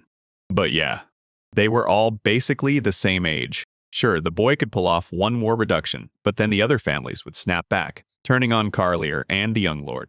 He can suppress it, sure, but he doesn't want to face the fallout because everything is already a mess, and Cobalt Zen warned him not to add even more bumps to his own head. Kane shuts that thought down and turns his focus to the girls who stayed in the house, then hammers out his plan for the future, raising money. Now this mansion runs on servants and secrets concubines, maids, Sebastian, and a couple of guards who keep watch over the young master. But the boy says it straight, leaving them here is a bad move, because these aren't young folks anymore. They've been over 50 for ages. Captain Granto of the Guard, along with the other 4 young warriors, sprinted back to the capital, leaving only the former cobalt merchant still standing. He stared at Zen and blurted, "What's wrong with you?" Then the boy shot back that his servant's uniform just didn't look right at all. The servant just can't follow what he's up to and blurts out, "I had no time to change. There wasn't a single second to spare." Then it hits the guy. He's got a fresh plan rattling in his head while the boy hands Zen a special assignment, and Zen's already fired up to serve his master. First, Cobalt has to rip through every book in the library and sort them out, only the ones tied to running the Earth's Day, and Zen can trash the rest. Then he hands the warehouse key to the servant and makes sure the Carlier family's heirlooms sit there too, right alongside all his father's junk. After that, Kane tells Zen to eyeball the value of each one and set the prices however he thinks best. The young man says that back in the royal capital, he finally figured out the one thing that matters, because a servant's eyes don't lie. He's betting everything on the Cobalt. Right after Zen gets that burst of inspiration, he tells the boy to trust him, swearing he'll handle the assignment this instant, and then Kane finally lets his servant go. After handling it, the boy flops down and reaches to check his stuff. Then bam, outside the window the sky erupts. Rain hammers down and thunder cracks the night. Rage flaring, the young man yanks open the mansion's main doors toward the exit, then snaps at the sky as rain suddenly crashes down like a bucket. Right then, Sebastian, the butler, slips up behind the young gentleman and tells him straight, "Don't leave the mansion in this pouring storm." And with all those plans wiped out, Kane has no choice but to agree. The young man shivers in the cold and blurts out that it's way colder here than in the capital. So the old man snaps into action, flings a blanket over his shoulders, and sends him straight to his chambers to warm up. Still huddled in an easy chair by the crackling fireplace, the guy can't stop shaking as he fumes about the weather. Then Sebastian slides him a hot cup of tea, and Kane doesn't care one bit. For 10 brutal days, rain pounded without mercy. And in the wake of that sudden disaster, Mr. Kane's lands were left battered and devastated. Dozens of villages drowned under the flood, but the warehouse holding the autumn harvest took the biggest hit. Water slammed right through it, and he was wiped out completely. Staring at the map littered with cross marks where that endless downpour smashed everything, the boy finally snaps too. The truth, it's nothing but a nightmare. Now Kane's broken the moment he realizes it. He's sure he kicked off some brutal territory development game on the hardest setting, and no one can promise he'll stay safe because that next bandit attack could hit the young master again any time. With empty coffers and mountains of debt, the people in these lands don't trust the new lord not one bit, especially not with his back covered by trusted vassals. Everything looked hopeless until the main character proved their alchemy skills could flip the whole game. One of the maids slept in with a teapot and steaming mugs of hot tea just for him, but the young man shot it down and refused to touch a single sip. Kane snaps at Sebastian and the maid to get out, and they immediately listen. Both of them vanish from the room. Right now, he's got zero intel on these territories. And if he could just know a little more, he'd claw his way out of this brutal mess. That territory status screen wouldn't hurt like those game screens you know and love, and Kane practically aches to build something just like it. Suddenly, a blinding white light floods the boy. He squints hard and throws up his hand to shield his eyes, completely clueless about where it's even coming from. He cracked one eye open, and boom, the exact screen he'd been talking about stared back at him, stuffed with the data he needed. The population is 780,000.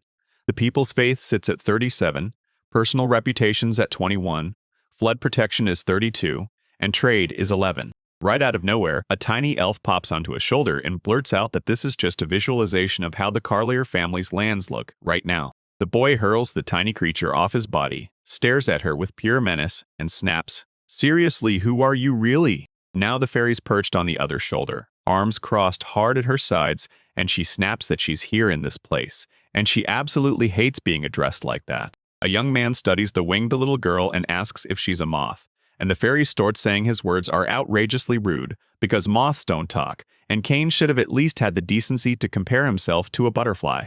Squinting at the long-haired fairy, the young gentleman hisses that she must be some kind of insect, then tells her to scram like he's got enough problems and chores without her, and like everything she's saying is just made-up nonsense. The fairy yanks her hands up and covers her eyes, miserable because after she saved that guy's life, he didn't even so much as thank her. He still won't believe it. He can't even recall the first time he saw her. Then he stares at the flying creature, praising the joke, but he refuses to recognize the deity standing right in front of him. With a sweet smile, the fairy girl drops a bombshell. She's actually the mother goddess of Carlia's lands, and her name is Opria. Now that Cain sits as the new lord of these lands, Opria steps in with her blessing, right on cue to help him seize control of this whole new territory. First time the guy hears about these goddesses, and before Cain can even get a word out, the fairy snaps at him, furious, because the boy can't remember how Opria saved the young master in the forest. A jolt of memory hits the boy's head back in the forest when he collapsed, drowning in exhaustion. A stranger's voice snapped him awake from a dream. Then Cain finally snaps back some annoying voice he's never heard before, jolts him awake at the perfect second. And just like that, the bandits in the forest don't get the jump on him. Still, the boy writes it off as nothing but fatigue draining his mind.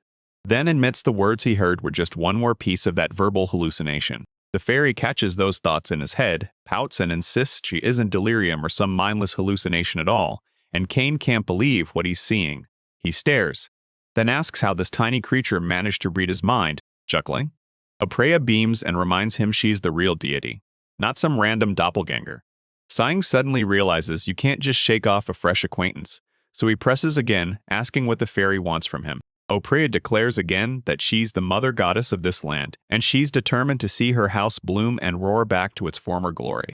After the little flying creature spells out the goals, Cain pleads with him to step in and save the day, because the deity is desperate to see the lands flourish, but the fairy shoots him down, saying she's already done enough. The young man doesn't get a clue what the deity is talking about. Then bam, up gets a screen to pop out of nowhere, packed with every answer he needs.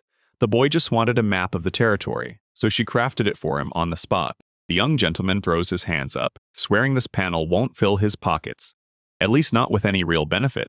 Then he turns to the fairy and demands a classic cheat skill that'll help him get rich fast. The fairy is rushing to cut the boy down because she can't do those crazy tricks herself, but she still tries to help by offering solid advice, and for him, it's all just pointless talk that doesn't fix a single thing. Then the boy pushes for more details about this panel that popped up in front of him, packed with every fact about the territory, and the fairy deity nods, stepping right up before the screen.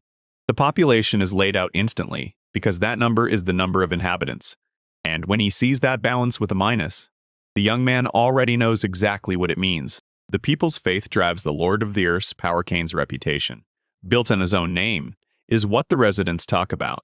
And the way they handle healthcare is tied directly to how safe the territory stays. Farming and trade here are still pumping at full industrial speed, and then he stops and frowns, because the numbers on the list aren't as bad as they could be.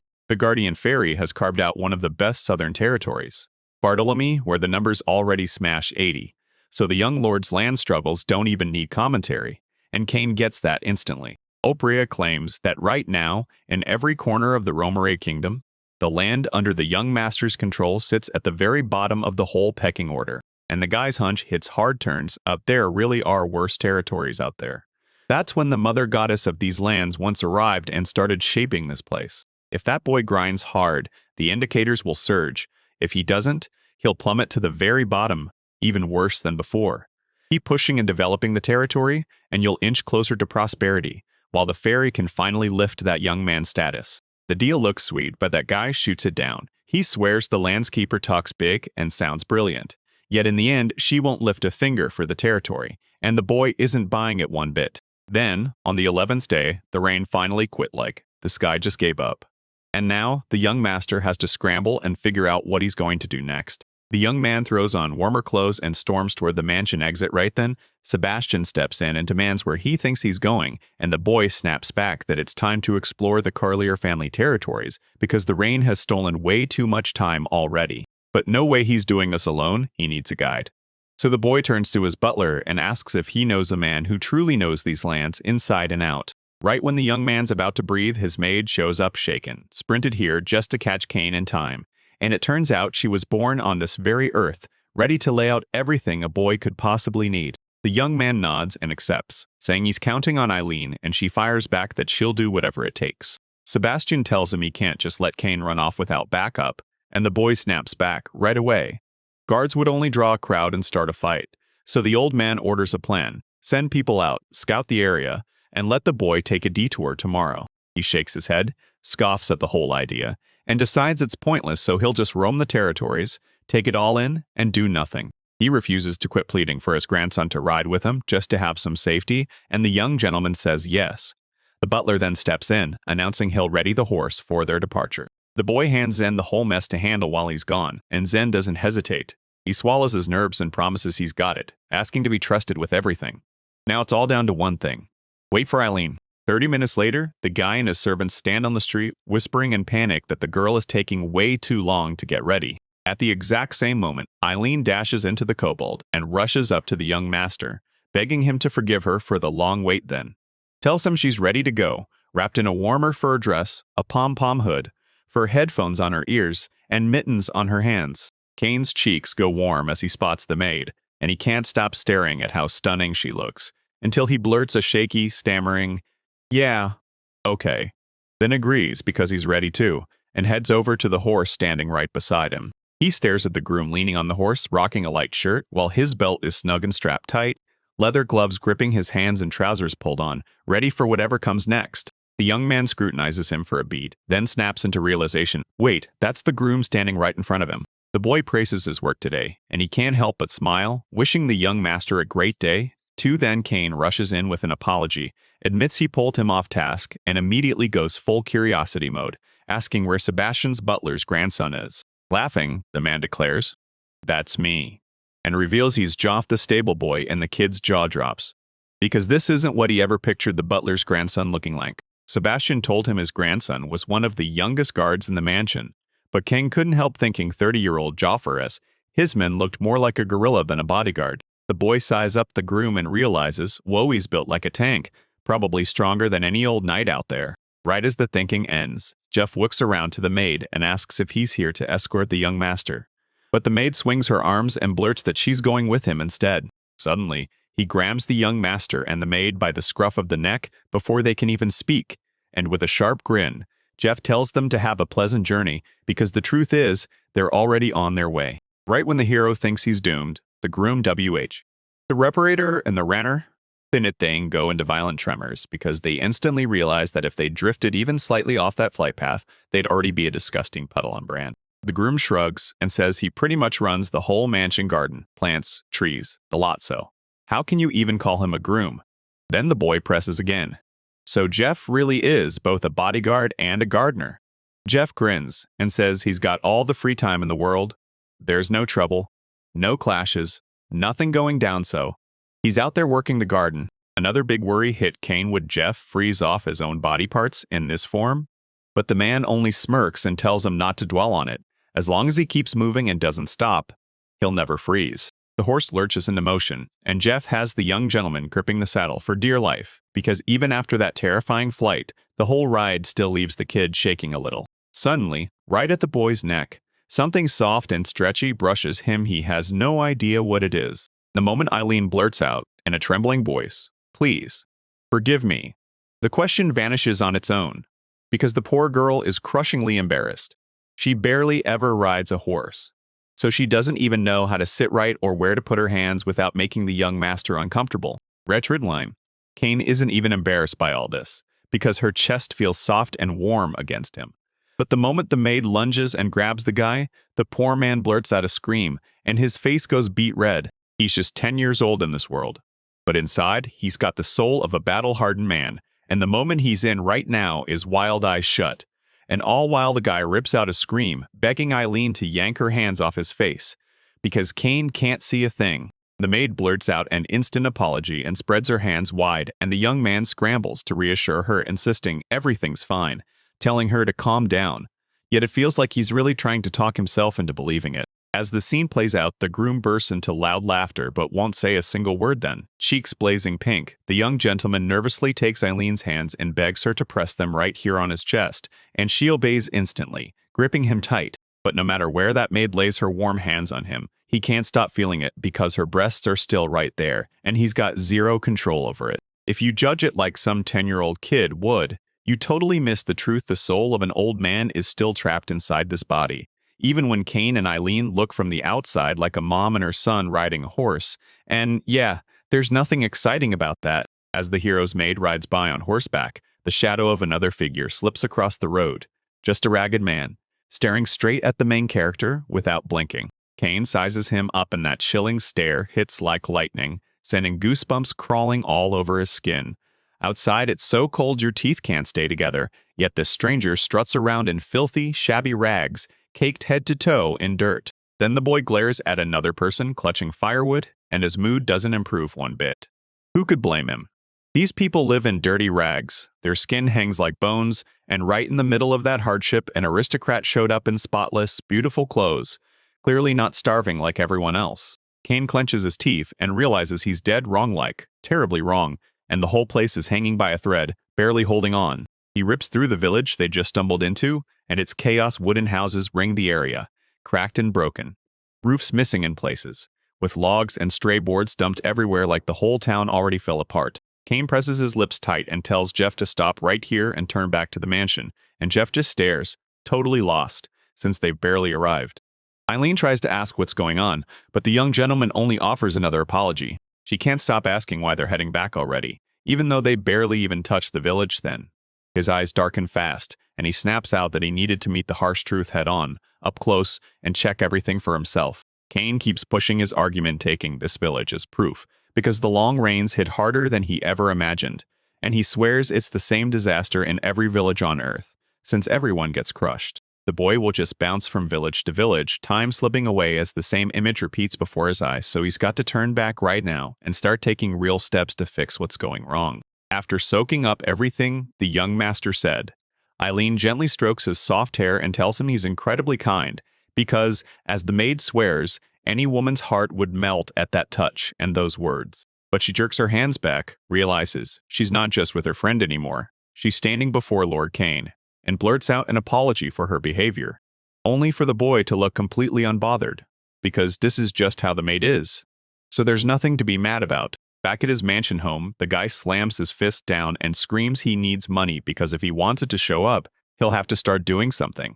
But the truth is brutal. The mansion is empty, and the land's people have nothing to give him. So that leaves only one shot, one place, where a guy can scrape together at least some cash, and right now, the young man thinks it's time to place that order. Kane yanks Sebastian's butler over and orders nobody to let him through, because that man's glued to drafting documents. He tells everyone he'll still need Kobold's servant, Zen, so he tells them to call him that, and right now. Sebastian Bo says the kobold should be in the library, because after the young master's order, he'll do everything. When Zen showed up at Kane's side, the boy demanded a whole set of laws.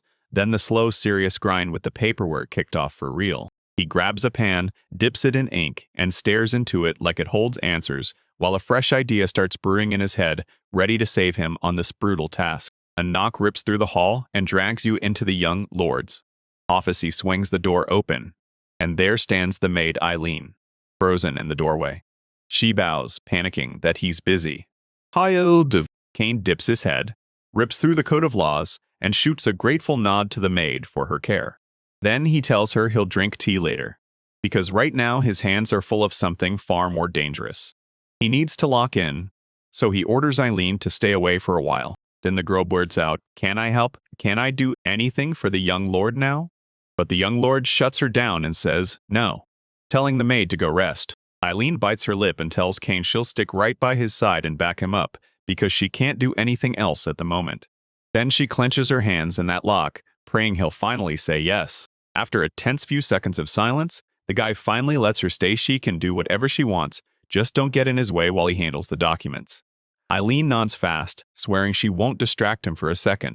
Time slips by in a blink, and the boy doesn't even realize night is creeping in as he buries himself in paperwork all day. At last, he slumps his head onto the table and drifts off to sleep slowly, pen still clenched in his hand as drool splashes the wood. and the maid spots it. She gently grabbed his shoulder, called his name in a soft whisper, but he didn't stir at all.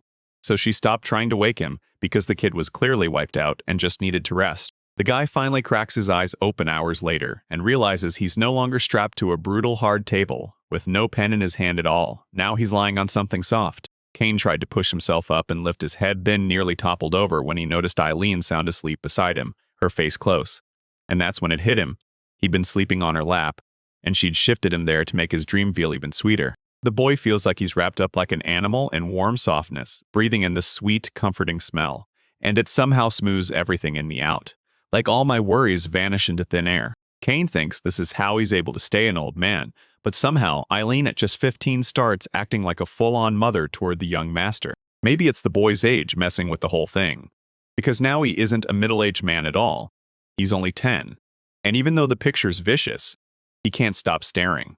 The worst part is he hasn't even finished the documents. Yet he's already itching to stand up and run back to work until that stubborn urge to lie back down, for just a few more minutes, wins. The very next night, Jeff, Eileen, and Kane slipped out toward the capital aiming to hit it before morning and stay low so no bandits would sniff them out. Of course, Sebastian shot back, but the groom in that maid outfit talked him into it, saying they'd bolt out of the land with everything they had so fast that even the fiercest bandits wouldn't stand a chance of catching up. Right beside the carriage as it rumples to life, Eileen blurts that she has to go with the boy to the capital because her fear is eating her alive. Kane, dead serious, answers that they're not chasing fun. Their real job is to raise money for the lands. He doesn't stop her. He just makes it crystal clear he's depending on his maid. True to the plan, Jeff, Eileen, and Kane's carriage rolled into the Rumries Kingdom's capital before sunrise, and towering stone walls with brutal watchtowers loomed over them like a warning. Eileen whips her head around, stunned by everything bursting into motion, and blurts that she'd pictured the capital in a totally different light. The guide can't see the big deal, so the groom cuts in, saying he's never been here before and that this is his first time seeing the capital like this too, and the maid probably feels the same. The whole place is packed, everyone's dressed to the nines. Girls in flowing long dresses, men in camisoles with shirts and long trousers. And Eileen blurts out, "Is today really a holiday? Because why would this many people be here if it isn't?" The guy snaps back to the shocked maid that this is just how the capital runs. Then he tells her the crowds and cash are always surging, and admits he's heading out now to submit the documents somewhere specific. The young man doesn't even get a chance to finish before he can react. Some bully slams into him, his forehead hits hard, and he crumples to the ground, while the giant immediately snarls at everyone to watch where they're hiding. Right after that, he floats over the poor kid and barks for an apology, because in front of the elders, you don't just talk, you beg for forgiveness. And with Kane's bulk, trouble grabbed him again, dragging him face first into a thug.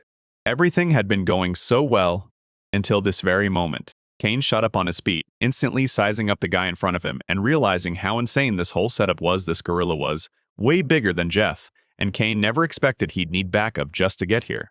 He glanced at the groom without a word because the danger was obvious, and the groom caught exactly where Kane's eyes were locked. Jeff shoots the young gentleman a puzzled look, then locks eyes with the bully, who immediately barrels in spitting insults. Convinced Jeff's bodyguard role proves he's terrified of the kid. Eileen snaps into action and begs for forgiveness on behalf of her younger brother, insisting he never meant to trouble anyone before the young man even gets a chance to react. Then he can't help but giggle, studies Eileen up close, and grins like, "Finally, at least one smart person's here." The bully stalks toward the maid, swearing he'll ignore everything that happened if she'll just keep him company tonight. So the poor girl trembles and scoots back, right behind the young lord. She blurts out, "So what do we do now?" And Eileen shoots right back with an apology, flinging her arms around as she insists she doesn't agree. The young gentleman's already thinking about his size, trying to skip a fight today. But now that everything's exploded into this mess, there's clearly nothing left to do. Right away, the guy snaps at his bodyguard Jeff to handle the roadblock, and the stranger's rage only flares higher. Then he winds up and throws a massive punch, starling that he'll teach some manners right now. Jeff swings a punch, twists the guy's arm as he howls in pain, and tries to break free, but the moment it happens, the man keeps his cool and tells Jeff to stop touching the young gentleman. The bully spits insults and demands, begging him to let go then. Right then, the groom yanks his grip off someone else's hand on purpose, claiming he just overdid it. And I lean in stunned, watching the whole mess unfold. Jeff snorts and sneers that city folk are too weak, and then the boy snaps that He needs answers why his bodyguard didn't jump in right away. Calmly, he says Kane never ordered anyone to handle the offender, so he didn't. And honestly, I'm surprised the boy can handle this on his own. The young gentleman blurts out his apology, admitting he misjudged his guard for nothing, and then he snaps that Sebastian didn't push him to the wrong place by accident either. So when the man asks again if Kane means grandpa, he finally clicks and decides to dig up something from his past. Turns out the butler's grandson still can't beat him, so don't underestimate him. Sebastian's got the strength to match his relative. And yeah, he's already 12 years old. After everything that went down, the royal knights burst into the square, stared at the wreckage from the fight, and started grilling the heroes on the spot. Kane kept his cool and laid out the whole timeline to the guards who rushed in to help. One knight bowed, saying he understood, and now it's out of his hands. Guards take over and deal with the offender. Now Kane and his crew finally get to chase their real destination. Kane spots the path, the boy jabs his arm forward, and Eileen with Jeff waste no time following right behind him. The maid asks if they're really here to bargain with the capital's merchants, and the young master gives her a small nod like, yep, she's right. So that's why they push through the whole night to reach the capital. The boy snaps that trading on this territory isn't even on the table. Those brutal taxes will drag development out for at least 10 years and maybe longer. Eileen spills how she heard the capital's merchants have a trained eye, and right away she starts freaking out, asking what she'll do if every merchant here already knows the Carlyle family situation. The young man nods, saying yeah, that's probably it. But he refuses to waste a single coin on them, not one. Then the maid presses him hard. So what are you talking about, my lord, and what are you planning to do? According to the plan, he's supposed to get every last bit of the cash from the merchants for free. Only, it's really the merchant guild footing the bill through donations. The maid still can't wrap her head around how any of this could even happen, or whether it's really possible to pull it off. And she keeps staring in disbelief at why the merchant guild would hand over the money. Because that whole organization has absolutely nothing to do with the Carlyle family's lands. It sounds impossible when the boy lays it out, but there's no way he'd made it to the capital without a solid, pre-planned strategy. Then it hits Eileen. This wasn't just a wild cover-up. He didn't fake those papers for fun. Everything she's hunting is buried in them, and he's not even trying to hide it. Right then, a brutal scream tears through the air, and the descent is announced. Flag bearers stride out first, clutching flags, coats of arms, and even a spare then. They march right alongside the moving carriage, shielding the hero's ride as it barrels toward the castle. The young lord thinks it's almost definitely a carriage headed for the castle. Right there. A massive wagon pulled by 8 horses, and the coat of arms screams the Knox family, while all that wealth rolls in as the capital's merchants pack in for the riches that wait inside. Turns out, merchants like him usually rub elbows with the royal family, feeding them luxury goods. So as he's bragging to his escorts, it hits him. An absolutely brilliant plan. In the blink of an eye, the young man banishes Eileen, and Jeff don't even get a second to process it. All they catch is a wave of terrified screams from the townspeople, shouting that the boy is about to get slammed by a carriage and begging him to stop the driver. The maid and the groom whip their heads around, hunting for that boy who slipped away so fast, and they start guessing where he could have bolted. So, yeah, this theory doesn't feel reckless anymore. The young gentleman sprints straight at the white horses, cold air biting his lungs as he thrusts out his hand to stop them, like he can change fate. But it's hopeless. And Eileen and the boy's bodyguard can't get there in time. Right then, the carriage tears past, and the boy is gone. The maid's eyes brim with tears, as shock hits her like a punch because she can't make sense of what he just did. And all she can think is that he's dead for sure. Nobody survives a crash like that. The whole town swarmed in, staring at the wreck. And there wasn't even a body left, nothing but the brutal aftermath under the horses' hooves. Got crushed and vanished under the carriage wheels. Jeff snaps at the maid to stay put in the square, then bolts off to hunt down the carriage that just roared past along with the young gentleman's body, probably still crushed beneath its wheels. Right then the attendants snap to attention, because a familiar voice cuts in out of nowhere. Kane. He calls them, and Eileen immediately scrambles, trying to track down where that voice is coming from. A young man's hand rockets up from the dirt, and everyone finally knows he's alive. And no, his death never got to him. He fought through it with magic and clawed his way out. Laughing under his breath, he mutters that if he'd pushed just a bit more, he wouldn't have made it, but, lucky for him, everything worked out, and that's exactly why he took that reckless chance. The boy bursts out with a black cat cradled in his arms, then pokes her nose and growls that it was too dangerous, because she almost got minced under a carriage's wheels and the pounding hooves of horses. The young man breathes out with relief. He saved that little creature just in time. and now Lord Meow should be forced to thank him from beyond the grave. But the moment the rescued cat is free, it spits and hisses at the boy and lashes out, kicking hard in her arms. Then it bolts away from him like it's terrified, stunned he'd ever let it happen. He scrambles to explain that his lightning bolts are just ordinary alchemy and he never meant to hurt it, but the animal won't hear a word. Still fuming that the boy would risk everything just for a cat, he drops to the ground and snaps that cats are pure heartless monsters right then. Jeff charges up to him and screams his name. The young man's feet lift off the ground. Then the bodyguard whips him in his arms, shaking and checking him over while firing off. "Are you hurt? Are you okay?" And just when it all sinks in, Kane jolts with a surprise hiccup, flails his hands and begs to be set back down. He shoots back that there's nothing to worry about. He's totally fine, then tells Jeff to quit the tears, let him go, and breathe. Eileen stands behind the young lord, tears pouring down her face, still clinging to the idea that her master's gone. Then she snaps, asking if Kane really threw himself under the carriage just to save a stray cat that wandered by. With a grin blazing across his face, the guy says it's true because he watched a cat stand right in the carriage's path. The groom wipes his forehead and groans that he didn't even get a second to keep up with the boy, because it all happened in a blink and nothing slowed down. Kane is an alchemist, and if he's been handed a power this rare, why wouldn't he try to save someone's life?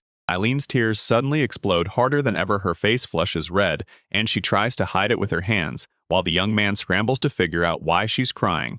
Because if nothing bad just happened, then what's breaking her? With a voice shaking like a broken string, the girl begs him through tears to stop, and Kane swears it won't happen again. He won't risk his life like that. But the truth is, Kane can't honestly promise that it won't happen again. He only says it to keep Eileen from breaking down. Because the moment her soul turns restless, everything inside her starts spiraling. And the boy? He can't even see the tears his mate is trying to hide. After a bit, the young gentleman and his crew head straight for the restaurant, and Jeff starts blurting out apologies because he couldn't do a thing, and the maid couldn't either, and they barely even had the chance. But the boy insists everything's okay and apologizes for scaring him, and you can tell he really means it. Eileen's still got her heart pounding as she and the bodyguard rush to breathe easy, because that guy is alive and safe. Kane raises a mug of tea to his lips, then gestures for his crew to catch their breath. Because this restaurant they're in only opens its doors to aristocrats, chances are nobody's eavesdropping. This place is empty, and even if someone's lurking, there's nothing to gain by listening. So like the boy says, if you've got questions, fire them off right now. And Eileen's left staring like, what on earth am I even supposed to argue about? The girl snaps one thing into focus, then the guy says he's going to hit the merchant guild for donations. But Eileen is still lost on how that even works, and who you're supposed to go see first to get real help. The boy blurts out an apology. He should have dragged his companions in on every detail from the start. Then, before they even march to the merchant guild, Kane insists on talking to a few extremely important people who can hammer the documents into perfect shape. That young gentleman boldly declares he'll team up with Eileen and Jeff to march straight to the legal board and demand a tax return for those tax cuts. The girl has zero clue what that young man is even saying. Some big declaration, some strange board, and to her it's total gibberish, just like his whole plan, because she's never seen anything like this in her life. He breaks it down. Merchants won't hand over a single coin for free, no matter how tiny. But if the trade guild can legally start land donations to the Carlyle family, then now we're talking. The kid has to cut the taxes the capital demands. And no, this isn't the moment to argue about it. The new declaration slashes land taxes for the next 10 years, buying time to push development, while he scrambles to get everything moving, negotiate with the guild, and secure the board's official stamp. Eileen asks if this will take forever, and the young gentleman snaps back that she's right, because getting joint cooperation lined up isn't some easy task. The main character's got a couple of plans, and the biggest one is simple: don't rush, so he and his crew stay in the capital for a few days, and that news lights up the lords with pure joy. The very next day, Kane storms into the kingdom of Romaris's legal capital college, this massive palace of a building, towering stairs, grand columns, and a huge dome overhead, with owl statues perched on two of the supports. The maid scans everything in shock, blurting out if this is really the college, and the boy just nods, yeah. Right here is where contracts get hammered out every single day. He strides up to the reception desk, slides the girl the document she asked for, and then introduces himself by name, telling her he's got an appointment here. When the girl spots the Carlyle family seal, her eyes light up. She grabs the young gentleman's attention and orders him to wait in the guest room until they're all called in for the meeting. Jeff points out how huge this place is, and the guard snaps back that only nobles get inside, just a select few. so it looks crowded, but it really isn't. He swings the doors open and slips into a room packed with a giant carpet and plush sofas, and the guy figures he can just wait right here. Jeff drops onto one of the sofas and decides to catch a nap, while Eileen slides into a conversation with a young gentleman, clearly worried, so she pushes the question she can't stop thinking about right to Kane. Eileen wasn't sure she belonged here, and the boy totally got it. Because once she saw how big and important this place was, she couldn't shake the feeling that she didn't matter at all. The boy scrambles for the right words, then admits that without her here, this place would feel painfully dull because nearby, there's a pleasant, interesting crowd waiting. Without the maid right beside him, Kane would have had nobody to even speak to, and he dropped off at the end, just like Jeff is now, where Kane's glaring at him like really. The maid let out a quiet laugh and told her that the man had been driving the carriage all night, so Jeff deserved a little mercy plus. Since Jeff already did his duty, the young man nodded along, fully backing that he's earned a rest he can finally enjoy. Kane doesn't even dare picture how Sebastian the butler would react if he caught his grandson like this, so he sent him on a mission to protect and help the young man, and now he's just crashed and fell asleep while waiting. For some reason, those words about the butler terrify the maid so badly she basically begs, "Don't make me know." Then the focus shifts. What's up with Sebastian's reaction? The boy pushes anyway, asking why everyone around reacts like that when he brings up his butler that way. Nerves clawed her, so she chews her nails and stares with wide, rounded eyes, while the boy reels in his thoughts, still holding back things he knows he shouldn't say. Eileen locked her eyes off to the side while the guy scrambled to figure out what his maid was staring at. The girl blurts out that she's seen that cap before, and the young man's mind snaps back. Lord Meow, the one he dragged out from under the carriage wheels. He mutters a prayer like, "Please notice it," as I lean in. But the maid shrugs it off as nothing special. Since the kitten practically screamed against the white columns, impossible to ignore. That tiny kitten locks eyes with every guest in the room, yet refuses to step forward. And the boy just can't figure out why. The maid snaps her knees and beckons the tiny creature over, because the moment some rich fool spots him in the building, he'll probably turf him out on the spot, and nobody wants that mess. The cat gives in to the coaxing and creeps closer to the girl, and as Eileen scratches behind its ear and under its chin, the boy's mind flipsy. Can't stop picturing himself beside her, a real partner, lovingly petting a kitten with her. Kane shakes his head, trying to get his thoughts straight, because this meeting is huge, and the maid is only 15, maybe 16, so what on earth is he really thinking about? Suddenly, the kitty bolts off in some direction, leaving Eileen trailing behind.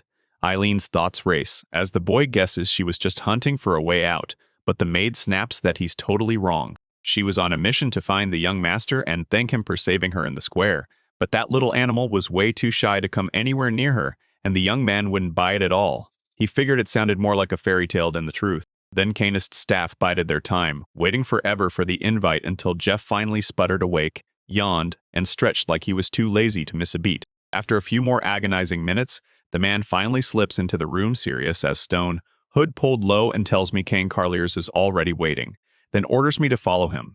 The boy thinks he wouldn't have been trapped here this long if the money he needs right now didn't matter so much. He clocks that the companions are trailing the young gentleman, throws up a hand to stop them, and orders the bodyguards to stay put in the waiting room. No one gets into the office, period. Then the guy steps in, soothes Jeff's panic, tells him to wait right here, and swears nothing bad is going to happen, keeping our eyes on the stern old man. Kane and I fall silent, no glances, no words. He jerks toward the open door and commands the guests to come through.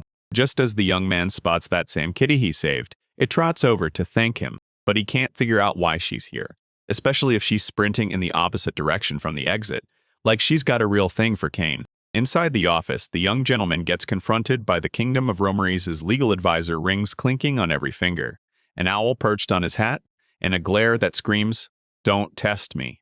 The man in that body presses him for the reason the heir of the Carlier family is showing up at the college building. The young man starts laying out his case. He wants to talk about a tax reduction he thinks he can claim thanks to the donation from the Merchant Guild, citing paragraph 3 of Article 24 of the Commercial Law.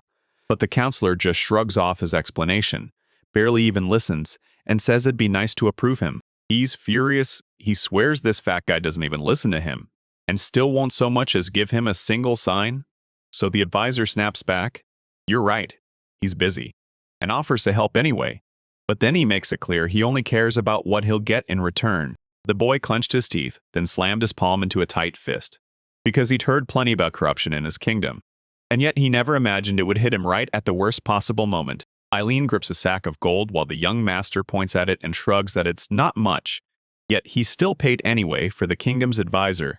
Then Cain tells the guard to hand the harvested gold over to his maid. Laughing to himself, the man praises the boy because even at that young age, he already knows exactly how everything works here, and it's impossible not to feel thrilled. The advisor points at the little bag and basically says, "Yeah, that'll let you mess around with your colleagues.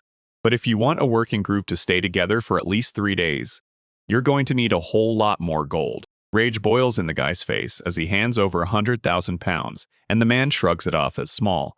Then the kingdom's advisor keeps talking, claiming he and his team only work with top-tier institutions, and that maybe even some less experienced, not-so-pro employees could be persuaded to lend a hand. And it looks like this guy can slide right into that spot too, because he realizes his family's not exactly broke just to find out the money he offers still isn't enough to satisfy anyone. So the advisor steps in and pitches another option, making sure everybody gets what they want and ends up in the black. A man offers a chilling deal: borrow a little girl standing beside a young gentleman, just for a couple of nights. And the moment the words land, Eileen's fear snaps into her like lightning. She shudders hard and drops her eyes to the floor. His eyebrows drop down to the bridge of his nose, pure fury, because he won't even think about what they're planning to do to his maid for a couple of nights, treating her like some cheap toy to play with.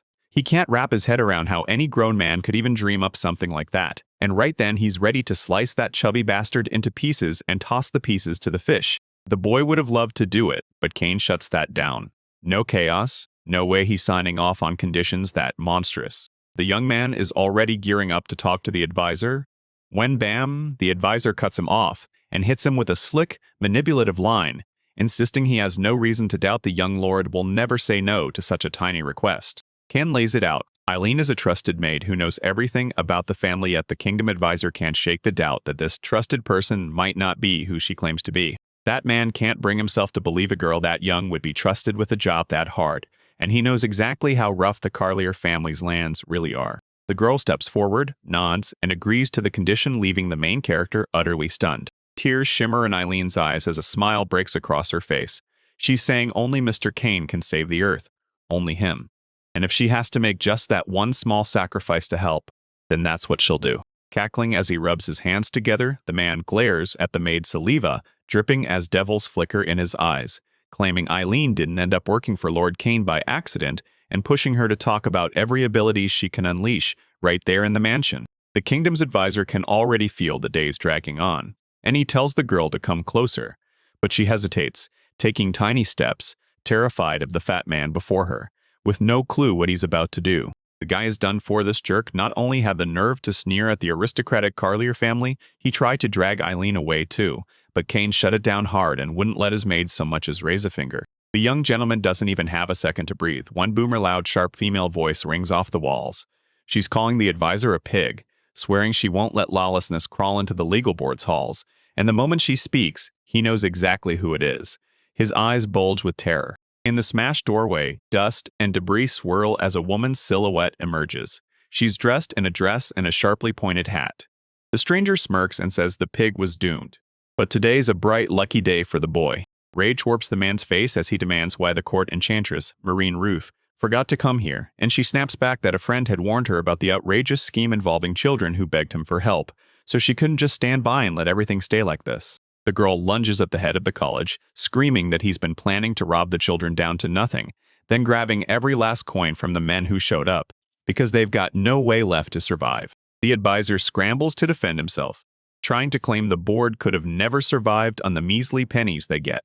Now yet, he just wanted a donation for a job well done. But the enchantress snaps him shut, accusing him of almost forcing the little girl to carry out his vulgar fantasies. With grit in his voice, the court magician declares the kingdom won't let this outrage happen, and then he presses the advisor with one burning question. Does he really know the only thing that truly shines for a man like this isn't entertainment or gold coins? It's the block. He admits Marin's a real court sorceress and a magic instructor in a special unit, but that still doesn't give her permission to barge in on the Royal College's work. With a grin, the girl fires off a laugh at the advisor's feeble excuses, and he keeps insisting she doesn't get to tell him what to do, because the only person he'll obey is Mr. Richard, the one who can reach the Minister of Labor. the magician can't stop wondering if the Minister of Labor will be even more terrifying than the princess. Because she's the kind of power that punishes anyone who abuses her duties. Kane's swagger snaps the moment he hears this. He goes pale too, sweat pouring off his forehead as if fear is choking him. Eileen shoots a question. Does Kane know who she is? He tells her the truth. Eileen's dealing with the sorceress from a line of hereditary mages who serve the crown. And out of all the nobles, Marin is the one everyone knows. The enchantress keeps pressing the threat if the advisor doesn't drop to his knees, lift that fat backside, and beg for forgiveness, then an easy death is off the table. And Marin? The kingdom's counselor has her fuming, so she swears she'll report every bit of it to Princess Octavia, the one she serves because Marin can't stand depravity and corruption. And God only knows what that princess will do to a man the second she hears what he did so. It works. The advisor crumples to the floor before the witch, begging for forgiveness and mercy. Then he jerks his gaze up at the girl as you sneer. Marin drills him for answers. Was that pig grunting about some pardon, or did she just mishear it? And then she learns just how many innocent souls he's managed to snatch with that trick. Right as the girl stomps him with that sharp heel, he swears on his life, never again. The girl digs in even harder, demanding whether the advisor will really change, and he swears he'll do whatever the enchantress says yet that doesn't satisfy her for 1 second, because she believes simple apologies won't erase a thing. When the hostess calls out, the kitten Noir Lord Meow, like the young man insists, slides into the room, stalks right up to the nasty advisor and snaps out his sharp claws. His whole face is slashed up. He shrieks in agony and begs her to stop. Yet the enchantress won't back off, barking at Noir that there are still untouched spots that have to be fixed. Right then, Kit Noir starts clawing the advisor's face even harder than before. Then the door bursts open and a guard rushes in, demanding, "What is going on here?" With a totally unshaken face, she tells everyone Noir caught the corrupt official red-handed, and she offers the arriving guards a front-row seat to watch the punishment actually play out. Not a single guard muttered a complaint. Everyone felt Ms. Marin's presence proved the advisor was guilty, and that shook both Kane and the young masters to the core. Meanwhile, the enchantress calls for paper and a pen, and the guards snap to attention and do exactly as she says. Then, right after a beat, the girl clutches a sheet of paper and studies it so closely you can feel the tension. With the paper pressed to the unconscious man's back, she demands his signature, then freezes because he's already done it.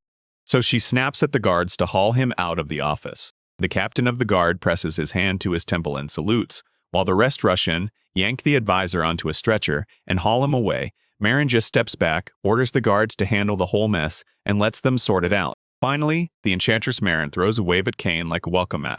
And right there on her hat sits a kitten. She tells him that all the chaos he's been through can be counted as Noir's gratitude, and that as the hostess, she just did what the little animal wanted. The boy's eyes widen in shock, because right then and there he'd accidentally saved Miss Marin's friend's life. The girl shoves the document into the young gentleman's hands, praying it'll finally repay him for saving Noir. Then he realizes he grabbed the one thing he needed way too easily, and pure relief lights up his face. But he has to keep his face because he's an aristocrat, and so is the enchantress. The guy bows to Ms. Roof, blazing with gratitude, ready to introduce himself even though it's their first meeting. But Marin cuts him off, forcing him to drop all those pointless formalities. The enchantress lifted the young man's chin and smirked, claiming she knew exactly who stood before her, now Kane, the eldest son of the Carlier family, the same one who saved her friend from being crushed beneath the Noah carriage's wheels, and she didn't need any more proof than that. That young gentleman starts to argue, but Marin shuts him down because it's not worth it. She knows the truth. Even though he's still young, he's the kind of diligent boy who'd feel responsible. And if she saved Eileen and even dragged that document to safety, he'd still end up owing her one. Then the enchantress suddenly clicks. She realizes he wanted to save this sweet little thing himself, so she whips around and points at the maid. And the boy freezes, scrambling for words with a shaking voice he can barely get out. Still, the main character finally breaks and gives up, because there's truly nowhere to run from Marin's piercing eyes, and she proves it, saying she'll find out anything she needs to, no matter what. Then Marin presses a folded document into the girl's hands, and she can only stare, stunned, unable to find the words to thank her. The guy asks again, same black cat, Noir, and the enchantress confirms it's true, but warns that little kitty's a total prude. She won't come up to a person on her own. Kane saved her life, and Nora's heart swelled with gratitude, but shyness froze her in place, too scared to walk up and thank him herself. So she quietly shadowed the young master, and turns out Eileen was right. That humble animal really was everything she imagined. Moron blurts that it's the first time she's seen Nora like this, and baby Kane apparently latched onto her instantly while Kitty Meow chirps back with pure happiness. The young man thanks her, saying he's thrilled to hear that then, right in the middle of it all, the enchantress drops an unexpected bombshell. She asks if he'll go on a date with her, and he blurts out that he's way too young for any of that. As the guy rambles out excuses, scrambling for the right word so he won't offend a savior, Marin bursts into laughter saying, baby Kane is still way too serious for her age, and that what she said was nothing but a joke. Clutching her pocket watch, the girl freezes time's already run way too far, and she's got to get moving.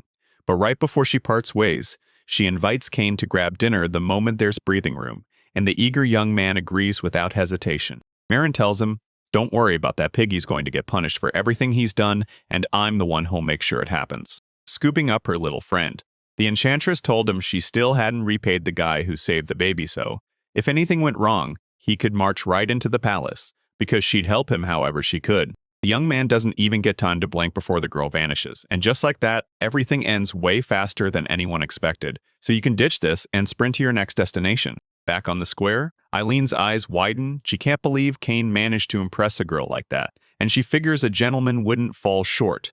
But the moment she says it, Kane's face lights up with pure embarrassment as he blurts that nothing special even happened. Now it's all on the main character and his maid. They've got to wake up Jeff and rush him straight to the Merchant Guild of the Kingdom of Romulus. Inside the building, a young man gets greeted first by the merchant Randolph, the same guy the boy already knows. Randolph welcomes everyone, then grins and says it was worth writing a letter to tell him he'd arrived, because that's exactly how he would have arranged an escort for him. A young boy, boxed in by merchants and guests, spotted Randolph and greeted him today with an intriguing offer, then smiled like he knew exactly how to hook the man's attention. Earlier, that man treated him like he was just a kid, but now the weight of his intentions hits, and he can tell the young master isn't here by accident. This is exactly what you'd expect from one of the top merchants in the whole capital. Even though it's way too late, the merchant finally strides up and congratulates Mr. Kane for landing his new role. Then on behalf of every merchant Randolph introduced to the gorgeous women back at his castle, he hands over gifts to show gratitude. And even if the pile isn't huge, Randolph still prays he'll be able to make the young man happy. Just like any sharp male merchant, he set himself up for the boy's arrival, and Kane shot him a heartfelt thank you for every gift he brought. After they all squeezed into the negotiating table, the boy goes silent for a long stretch because he and Randolph are swamped with other duties. So he cuts the small talk and jumps straight into the deal. Right then, just like Kane says, Carly's got to be claimed as Kane's territory, and they need cold, hard money, so he marches up to the Merchant Guild and demands a donation. Randolph hates having to tell the young lord this, but his proposal just sounds way too childish because the sources say the next 10 years of tribute and harvest are being grabbed as collateral by the merchants here, and the guild can't afford to back the young master. The boy blurts out that he won't cooperate. He's hunting for every last dollar, no matter what it takes. The merchant still just doesn't get it. No matter how close he and the young master are, he's a merchant first, and he won't hand over a single coin for free, ever. The young man snaps that he won't just hand over the money like that, then tells Eileen to fetch a scroll. She hands him a document rolled up tight, takes it, studies every line, and realizes he's looking at a tax reduction agreement signed not only by the advisor, but also by the court magician. The king summoned Randolph and ordered that the taxes he paid, along with the rest of the merchant's money, be shipped straight to the people who needed it, because it would truly help, and because Randolph wouldn't stay broke for long. The guy insists it's a solid idea. Take every last coin the corrupt officials gobbled up and hand it to the people who truly need it. But the truth is, the price is so massive it's outrageous even for a donation. Randolph demanded one evening, swearing he'd hash it out with his colleagues and hand back a solid answer by tomorrow. Then the young man nodded, saying he trusted him. Then the boy declares it's time to go, and Randolph snaps. He begs Lord Kane to stay just for one cup of tea. The guy snaps him down. Time is money, and then he thanks the merchant for the time he gave, waiting on fresh news. Kane was about to bolt out of the Merchant Guild on foot, when boom, a merchant carriage rolled up with all his gifts inside, so he flipped around and jumped in. Inside the carriage, Elaine leans in and asks that young gentleman if he's really sure he can pull some money from the guild. He just waves it off, saying there's no need to worry, because Randolph is legally bound by the tax reduction deal to pay, and it'll only go better for him if he signs on. After that brutal day, the young gentleman can tell Jeff is wiped out and he insists they at least grab a nap. Eileen suddenly offers the young lord a place on her lap if he wants it, and of course he doesn't refuse. Kane even apologizes for using it, But Eileen waves it off, saying she truly doesn't mind at all. After a while, the guy finally sinks into those soft knees, closes his eyes, and falls asleep. By then the trip's nasty motion sickness doesn't hit his ear so hard, and it doesn't churn up his stomach either. Next morning, while the heroes are already back at the family mansion, the girl slips into the young gentleman's bedroom and calls out a cheerful good morning only, to spot he looks wrecked and worn out. Still, he forces a reassuring smile and tells her everything's okay, that there's nothing to worry about. Lord Kane declares he'll smash this massive debt within 3 years, because if he slips even a little, the Carlier family gets swallowed, not just by what's owed now, but by a flood of extra interest that keeps dripping like a curse. Today the boy is supposed to get good news from the Chamber of Commerce, and the girl lights up at those words, watching confidence blaze in the young man's eyes. Confidence, the young man insists, is forged by action, but Eileen shrugs him off and tells him to shake off the fatigue he's been carrying these past few days. She slides a feast onto the table, steaming tea, mouth-watering dishes everywhere, and the maid insists, eat as much as you want and you'll grow up for sure. But he can't buy it. Growth isn't about stuffing yourself with food. Inside Eileen's mind, the future starts screaming. She can already picture the guy standing beside his fiancée, and it scares her to death. When Kane finally hits adulthood, he may still be stuck short, and that small problem is about to explode into something huge. Pouting, the young man fumes. What does a maid even care? Because women don't really go for short guys. So he rips off a huge chunk of bread and bites down hard, swearing he'll grow taller. Even taller than his grandfather. The girl can't stop wondering why Mr. Kane is rushing around, but he snaps, tells her to shut up, then he takes a massive bite of steak, chews it down like a menace with a slab of bread. The maid snaps that if he doesn't chew right, he could choke, then she swoops in with a napkin, bends over him, and wipes his mouth because that rushed meal left him looking completely filthy. Carefully eyeing the little lord, Eileen steps in and offers to help him straighten himself up, cleaning up his appearance after the meal. After a big breakfast, the maid rakes through the boy's messy hair, mumbling that he's worn out, and the guy finally stops squirming and even admitted it might be true. He suddenly slams into the girl and, in a panic, jerks back right as Eileen looks his way and blurts for Mr. Kane to stop twitching, like she's got no idea what she did wrong. The young man stares at his chest, trapped because the maid just woke up a 30-year-old monster inside his body. And he can't do a thing. Not when she's only 15, and the body he's stuck in is still just 10. After he finishes fixing up his look, the young man tells them he wants to crash for a little nap after dinner. Then Eileen just knows something great is coming once he sleeps. He doesn't even argue. He plops down on her lap, shuts his eyes, and lets the maid gently stroke his back, slow and careful. A couple of hours later, Eileen's words proved true. Randolph rode up and personally hauled a huge donation straight to the Carlier mansion, exactly like Kane expected. No merchants showed up this time. Randolph arrived in a carriage with suitcases packed inside, and money sealed tight behind locks. The maid is over the moon about it, because Mr. Kane just promised that this money will save countless villagers, and honestly, everything is rolling exactly like the plan they laid out earlier. A young man stares at his maid and tells her this wasn't just swagger, it was the inevitable result of how everything played out. Eileen's lost, so. The guy breaks it down. He got that money because he mapped out the plan, started it even before he showed up in the capital with his crew, and made it happen with the right documents. Randolph sets his sights on becoming the next head of the Merchant Guild, but his opponent is a battle-scarred veteran who's ruled the place for 30 years, so it won't be easy, not even close. Then it hits me. What if Randolph gets a real shot at becoming a hero, one who pours money into helping the villagers? His reputation would skyrocket and the whole course of events would flip. Now this man gets hailed as a hero who saved the Carlier lands, and the word starts racing straight to the capital until his shot at becoming the next head of the guild skyrockets. And Grayson plus the other maids Kane married into powerful families from the capital will fan these rumors straight into the merchant's ears, while the boy already got Jeff to meet them and deliver this amazing news in person. Eileen presses Grace and the other maids. Did they really decide to ditch the house to save the Carlier lands? The young master snaps back. Not like that at all. They weren't chasing noble fate. They were terrified of losing their cozy life. The guy who funded it. So yeah, in return, the girls will do just a tiny little favor.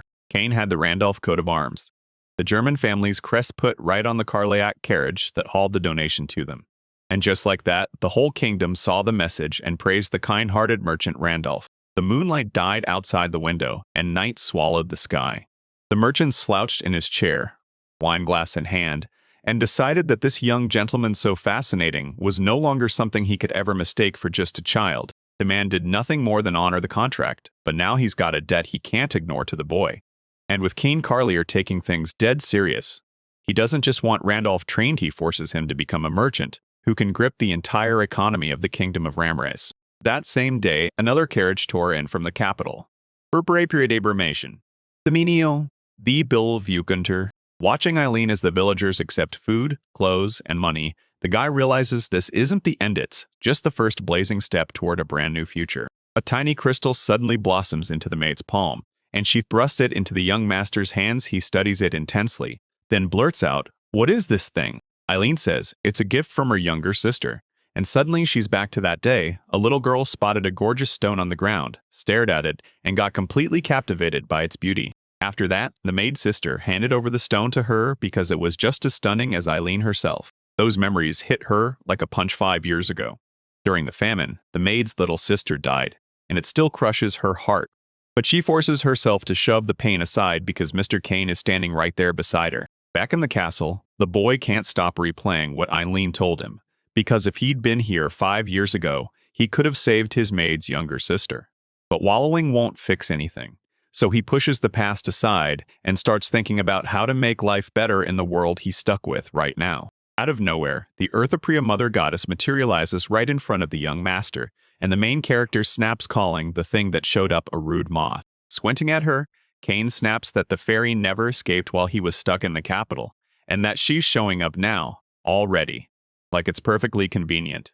The little creature bristles at his words, insisting the young man never even called her himself.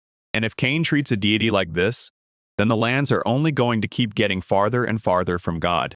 Opreya says she's still the mother goddess of these lands, and she can't just abandon them.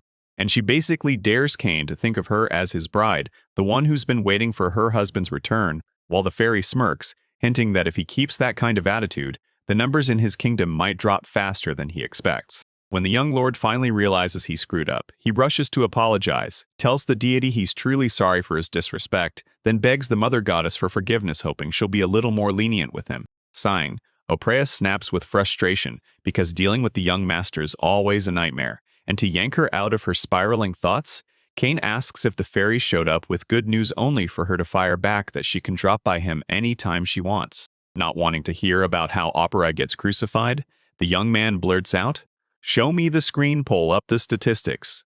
And the boy stares as the population count suddenly doubles. But the Carlier family's son can't wrap his head around where all these new residents came from. The fairy tells everyone that people in the capital heard these lands were being given away for free. So a ton of them packed up and rushed in, because now personal reputation climbs, healthcare improves, and no one's dying of starvation. But the rest of the numbers? Yeah, they're a total mess. Once winter's floods hit, agriculture dies, trade stalls, and enterprises collapse. And when spring finally rolls around, you're expected to hustle and rebuild everything from scratch. But the guy acts like it's simple while the debt is still sitting there, unshaken. The fairy girl tells him that the percentages will rise little by little. But the real point is this: baby Kane can't quit, because she'll always be in his corner.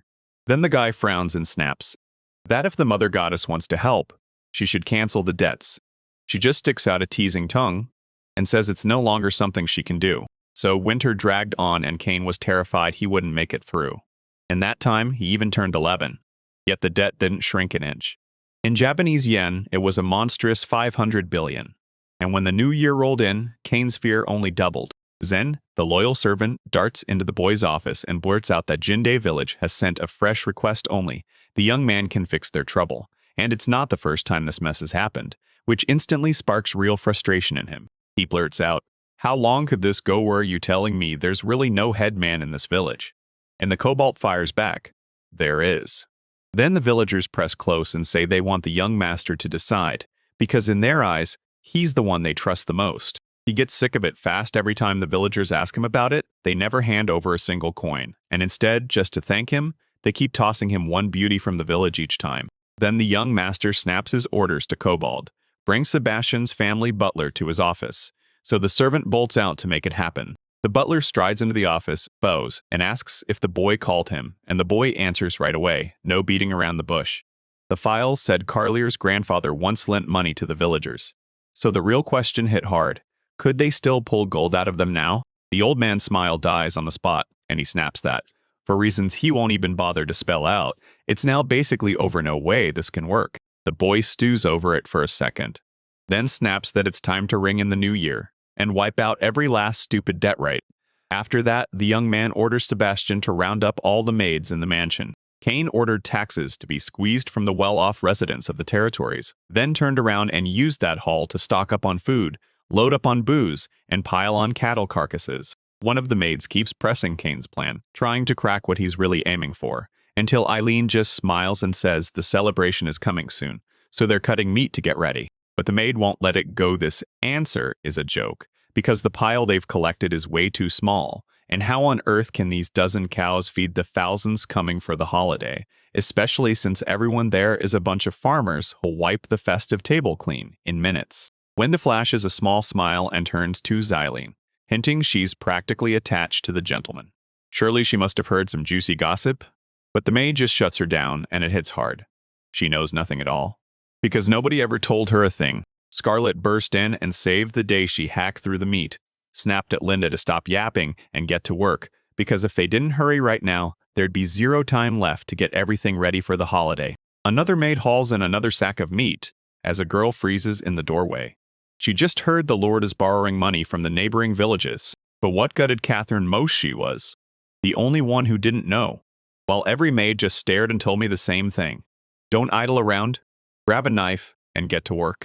The girl blurts that she'd love to borrow money from the Lord too, but one of them snaps back, saying people only ask for that when they can't even feed their own land, and he calls Catherine's idea pure stupidity.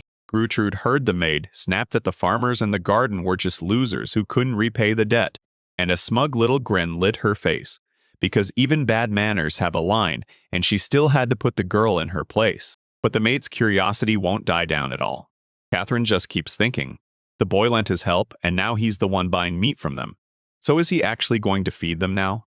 Still, more and more questions pile up for the young master. He leans up at the huge office window, convinced everyone's playing it safe, and he can't imagine the deadbeats who can't even cover their debts would ever show up at this feast. Eileen's maid storms into the room and declares that every prep is done so. The boy claps with approval and says, "Perfect. We can finally start the celebration and do everything exactly as we agreed." Right at the front door, after corralling every guest, the young man starts his speech thanking the ladies and gentlemen for showing up today, while Cain Carlier, the acting lord of these lands, can't wait to greet the visitors. Thank you. That offer shocks every guest. Half of them can't even believe they're allowed to eat it all, because most have never tasted food like this before, and a few still can't scrape together enough to pay off their debt. The boy quickly adds that the Carlier Mansion's mates are all set ready to serve every guest with a smile, topping up the wine when it's needed, chatting them up, and piling extra snacks onto their plates. At the festival, the men huddle together, whispering like secrets about the beauties all around them, how dazzling they look, how sweet they smell, while every girl steps in, pours wine straight into the guests' mugs, and keeps offering more food. Right after the beauties served the guests, Cain didn't waste a second. He cut straight to the main topic of the whole planned meeting. One of the invited guests is trapped in his office, and the boy shoots him a question. "Can't you clear the debt somehow?" The man instantly backpedals, insisting he can only cough up the interest because he's got a family of 8 to feed. Smiling to himself, the young man plays along with a slick plan, acting like he's some kind of good guy, so the other fellow won't stop him from paying interest, even with a huge family to feed. Then the boy steps in, offers to bring even more meat to the resident, and vows to treat his whole family too. Then another guest blurts out that the flooding wiped out most of the livestock, so now there's barely any food left, and you'll have to live on scraps. The old man who showed up by the gentleman's office said his mill just died. The river's current shifted and the whole town got slammed. Everybody suffered, so he can't work anymore. Cain listened to every single guest, then split them into 2 brutal groups. Those who could pay the interest got a brand new repayment date, and those deemed unable to handle their debts had their IOUs shoved deep into a massive thicket in the middle. Zen stares at the mountain of papers, shocked at how insane the pile is, like it's reaching straight up to heaven. Then Eileen tells him exactly what the young gentleman plans to do with all those IOUs, and the answer hits like a punch. He's going to burn every single one. Cobalt and the maid squealed in shock as the guide barked, "Order another round, burn every single one of these papers in the same bowl." Sebastian ignites a long stick and a torch, with a cloth soaked in alcohol wrapped around it, and every guest in the room just stares confused, because nobody has the faintest clue what's happening. Now the boy urges everyone here to remember, The old lord of these lands, young master Leopold Carlet's grandfather, once handed out this money as disaster relief, but those percentages have been rerouted for one purpose: safeguarding the land, and every last bit will be poured straight into the soldiers' hands for their uniforms. So yeah, since he's the lord of these lands now, the young master decrees that from today on, everyone who couldn't cough up their debt to his family walks free. They can't believe their luck when the debts vanish. No one has to sell their daughter, their cow, or their farm anymore. And the whole town pours out gratitude to God and Lord Cain, who was sent straight down by the Lord himself. When Zen marched back to the mansion, he grabbed the boy's shoulder and demanded if he really meant it, because those receipts he burned were worth a whopping 10 million pounds. The boy shot back that the Carlier family is already drowning in debt, and tossing away a few million more wouldn't change a thing. The whole land's already sliding downhill, and if the folks who show up at that mansion have a fat debt with interest hanging over them, they'll bolt before they pay a single coin. The Carly territory needs workers who can drag them back up, build wealth fast, and down the line keep coughing up every tax on time. Kobold scoffs, because the young master didn't just round up people who owed him, he hauled in folks who could actually pay those brutal percentages too, and still refuses to understand why any of it was even necessary. Cain snaps back that there's a reason for all of it too, to drag everyone together. Because the moment money is involved, the peril of doubt of the loop, and if the kids secretly forgave debts for the ones who couldn't pay, the whole thing would have detonated into a brutal conflict. So the young man didn't just make an official statement for the Lord that left everyone thrilled, he also fed the guests, calmed their worries, and gave them the chance to speak the truth about where they stood financially right then. So Cain went door to door, pulled every debtor's name up, and sorted them into two groups: those who had money on hand and those who didn't. Then he flexed his authority and chopped off a pile of worthless debts. And yeah, it's a move that echoes into the future, because once people are free right now, they'll owe the young lord for the rest of their lives. Zen stares at the young man with pure admiration, cheers that the plan is brilliant, and tells him the boy should be proud of himself, because this whole moment only happened after Cain once devoured Meng Yaojun's biography. Talks are buzzing in the women's wing, and Eileen can't stop praising Lord Cain. She calls him a truly wonderful man, because everything he does screams for itself. And right then, one of the maids blurts out that Eileen is head over heels, because every chance she gets, she gushes over that boy. If you ignore Linda's price in the comments, like one of the girls just warned, then after everything that happened, you all need to seriously rethink how you're treating the current lord. The farmers owed the young master a mountain of money, yet he swallowed the grudge, let it go, and proved he was someone you could actually trust. Because it's a shame the girls underestimated him in the first place. All eyes snap to Eileen, because the girl slams her against the wall, snarling that she can't hoard someone with a broad, noble soul all to herself. Then she barks that the maid should haul everyone straight to Mr. Cain, right now. Right then, the young gentleman sinks into a comfy chair in his office, finally breathing in some real peace, no hallucination buzzing in his ear anymore. Then bam! The fairy Opria appears right in front of him, wiping out any doubt and proving she's real. She's the sweet beloved of the young master, the Earth's goddess mother. And right after that, the guy blurts out, "So when did that tiny creature become my beloved?" The winged girl keeps laughing at the young man, teasing that she can guess what he feels for her. Then he snaps her off mid-sentence and demands he be shown the screen right now. Opria hates his cold, unromantic move, but she follows his order anyway. After everything that just happened, this boy's name shot up, and people finally trusted him more. Faith jumped from 56 to 65, and his personal reputation roared from 48 all the way to 68. The fairy is convinced that if this keeps up, Cain's fame will skyrocket every single year until he becomes the greatest lord across all the lands. Staring hard at the indicators, the young lord nods and says, "Sure, everything looks great, but tell me this: why has healthcare taken such a brutal dive?" Oprea snaps that this isn't about Cain at all, it's the bandits in the West, hitting back with fresh fury, and their raids have only grown worse since the year began. Now that he finally gets the whole situation, the young man decides to check out the current dead too, and the fairy immediately fires off the same question again: "Are you sure?" Turns out a staggering 43 million pounds has piled up, and the young man has no clue where that number even came from. The fairy girl can't trace the connection or tell whether his debt got any relief at all. There's only one hard truth left to face: the final result. Then the boy tells the little creature to get lost, but she's not as harmless as she looks. Before she vanishes, she slips him a tiny reward for his trouble. Oprea then wraps his cheek with a loud peck and disappears into thin air. Right then, bam!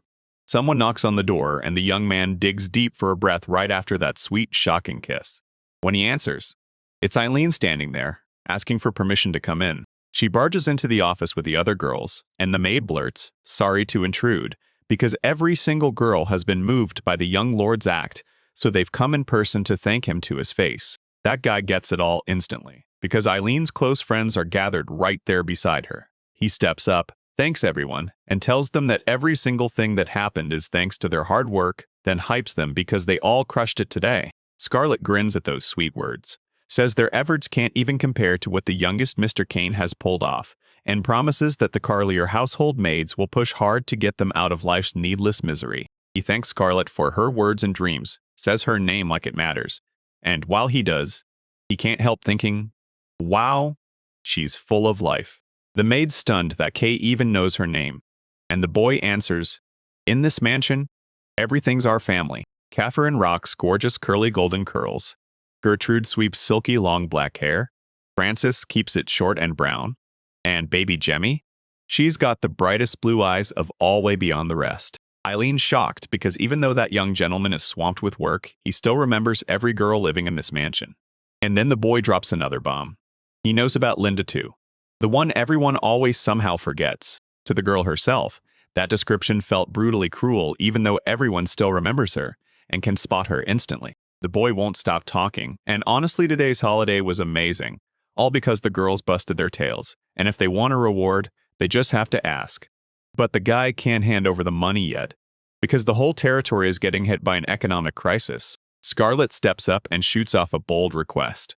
She's begging permission to say it out loud, and Eileen immediately tries to shut her down, already knowing exactly what her friend's about to ask. The main character declares everything's perfectly in order and tells them he's ready for any request. Then Scarlet steps in, blurts out her wish to hug the young gentleman as a reward, and suddenly the whole mood flips. The boy doesn't even dare to refuse, bursts his face straight into that soft, elastic bust, and sure, he's not fighting it, he's just overwhelmed with embarrassment, even down to the ones with magnificent figures themselves. The other girls grumble that it's totally unfair and they're seething at Scarlet's behavior, but Frances just smiles. This whole mess is weirdly interesting and downright hilarious. So now she's begging for a hug too. Gertrude, still red with embarrassment, decides she's doing it too. Then she marches straight to the young master, who snaps that everyone should clear the way, and if anyone's going to cling to him, they can do it one by one. But somehow, nobody actually hears a word he says. Bursting out of those tight hugs, he stops the beautiful maids on the spot and shoots. Does all of this in this room look way too weird to you? In the maid's room, the girls trade casual whispers and gossip, fawning over the young gentleman how adorable he is, and how rock-solid reliable he proves to be. Frances never saw it coming. Scarlet actually got Lord to hold her in a hug, and as they tease her, it's clear the young man already snagged the girl's heart. One of the girls leaned toward Scarlet with a worried voice, saying it was downright rude to attack Mr. Kane like that. Then Scarlet snapped back, indignant that she wasn't the only girl who loved having his attention. Footsteps thudded down the hallway, and right when they heard them, the girls snapped silent, held their breath, and knew those steps better than their own names. Sebastian stood in the doorway, perfectly polished as always, silent on the threshold like he'd already decided the explanation was coming. So? Sebastian gets greeted with a deep bow as the head makes her way to him, holding her hands up in front like a sign of respect, while her subordinates copy her heads lowered, everyone silent as the room holds its breath. He leaned in toward the girl and snapped, asking what they were doing in the young gentleman's office, and the young maid went completely wide-eyed. The flustered girl blurted out that they only came to thank the Lord for today's kindness, and the butler shot her a raised brow stare like, "You're serious?" As he stormed out, he barked loud and stern, "No more noise in the corridor," and his whole team snapped back in unison. Half a month slid by since the debt cancellation holiday, and now the young lord was done guessing he knew. They had to dig up the real cause, so he ordered a full dive into this land's entire history to set everything back on track. He sank into his office chair and mulled it over. Jen definitely wouldn't handle the library workload, so Kane decided to hunt for an assistant. Just then, a sharp knock hit his door and the Lord welcomed a visitor inside. Sebastian stood in the office doorway, breath tight with agitation, and turned to the young master to apologize, begging forgiveness for barging in. Nervously, the young lord lifted his gaze and fired a worried question at the butler, asking why this visit had to be so urgent. Sebastian nodded, And in that calm, tightly controlled voice he told him the bandits were suddenly multiplying across Belay's western lands, so the general needed Keon to refill the troops. The young lord finally understood the truth his great-uncle had been calling the shots from the shadows, but now that he sat on the throne, it was on him to smash every military crisis. Kane replayed Oprea's words from half a month ago. She'd warned that those bandits had lit a fire under everything, slashing healthcare rates so hard they started falling fast. And if nobody moves now, healthcare is going to vanish completely. The young man figured there were only around 4,000 soldiers scattered across these lands, 2,000 of them packed in the center, and he turned to Sebastian and demanded whether 300 men could really hold the front line.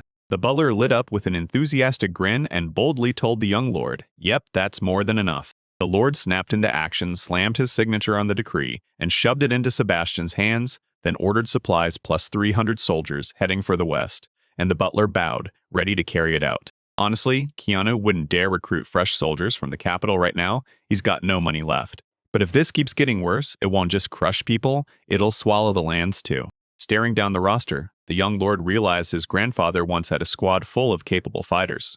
But now, most of them were already sidelined and barely able to stand, their age crushing their strength. After the land got handed over to that monster, the other one gave up, and the young man snapped that he hated his father, while Kane realized the damn scout-stained seal had basically wrecked his entire life. The young master could have just ordered Sebastian to step in.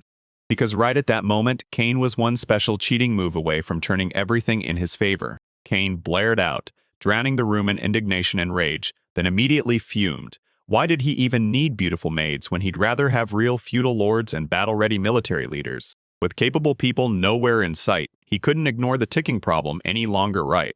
After he finished those documents, he vowed to book an appointment with his great-uncle. Once he clocked out, he strolled down that long corridor with his hands behind his head, thinking, before my great-uncle comes back, I can grab a quick breather.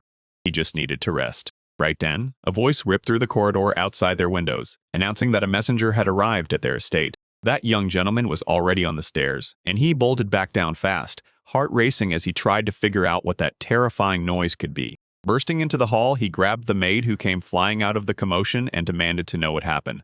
She stared at him, utterly shocked and terrified. Kane sprinted ahead and caught Zen leaning over the wounded knight, barking orders at him, shouting warnings, urging him to leave right now. And that utterly stunned lord just couldn't make sense of what he was seeing. With his body half alive and riddled with wounds, a warrior sprawled on his stomach, bleeding hard and rasped out barely even words. That 10,000 soldiers were marching straight for the local lands. Keen stared at the half-dead soldier, a spear jutting from his back as blood poured out, and barked that he needed help, right now.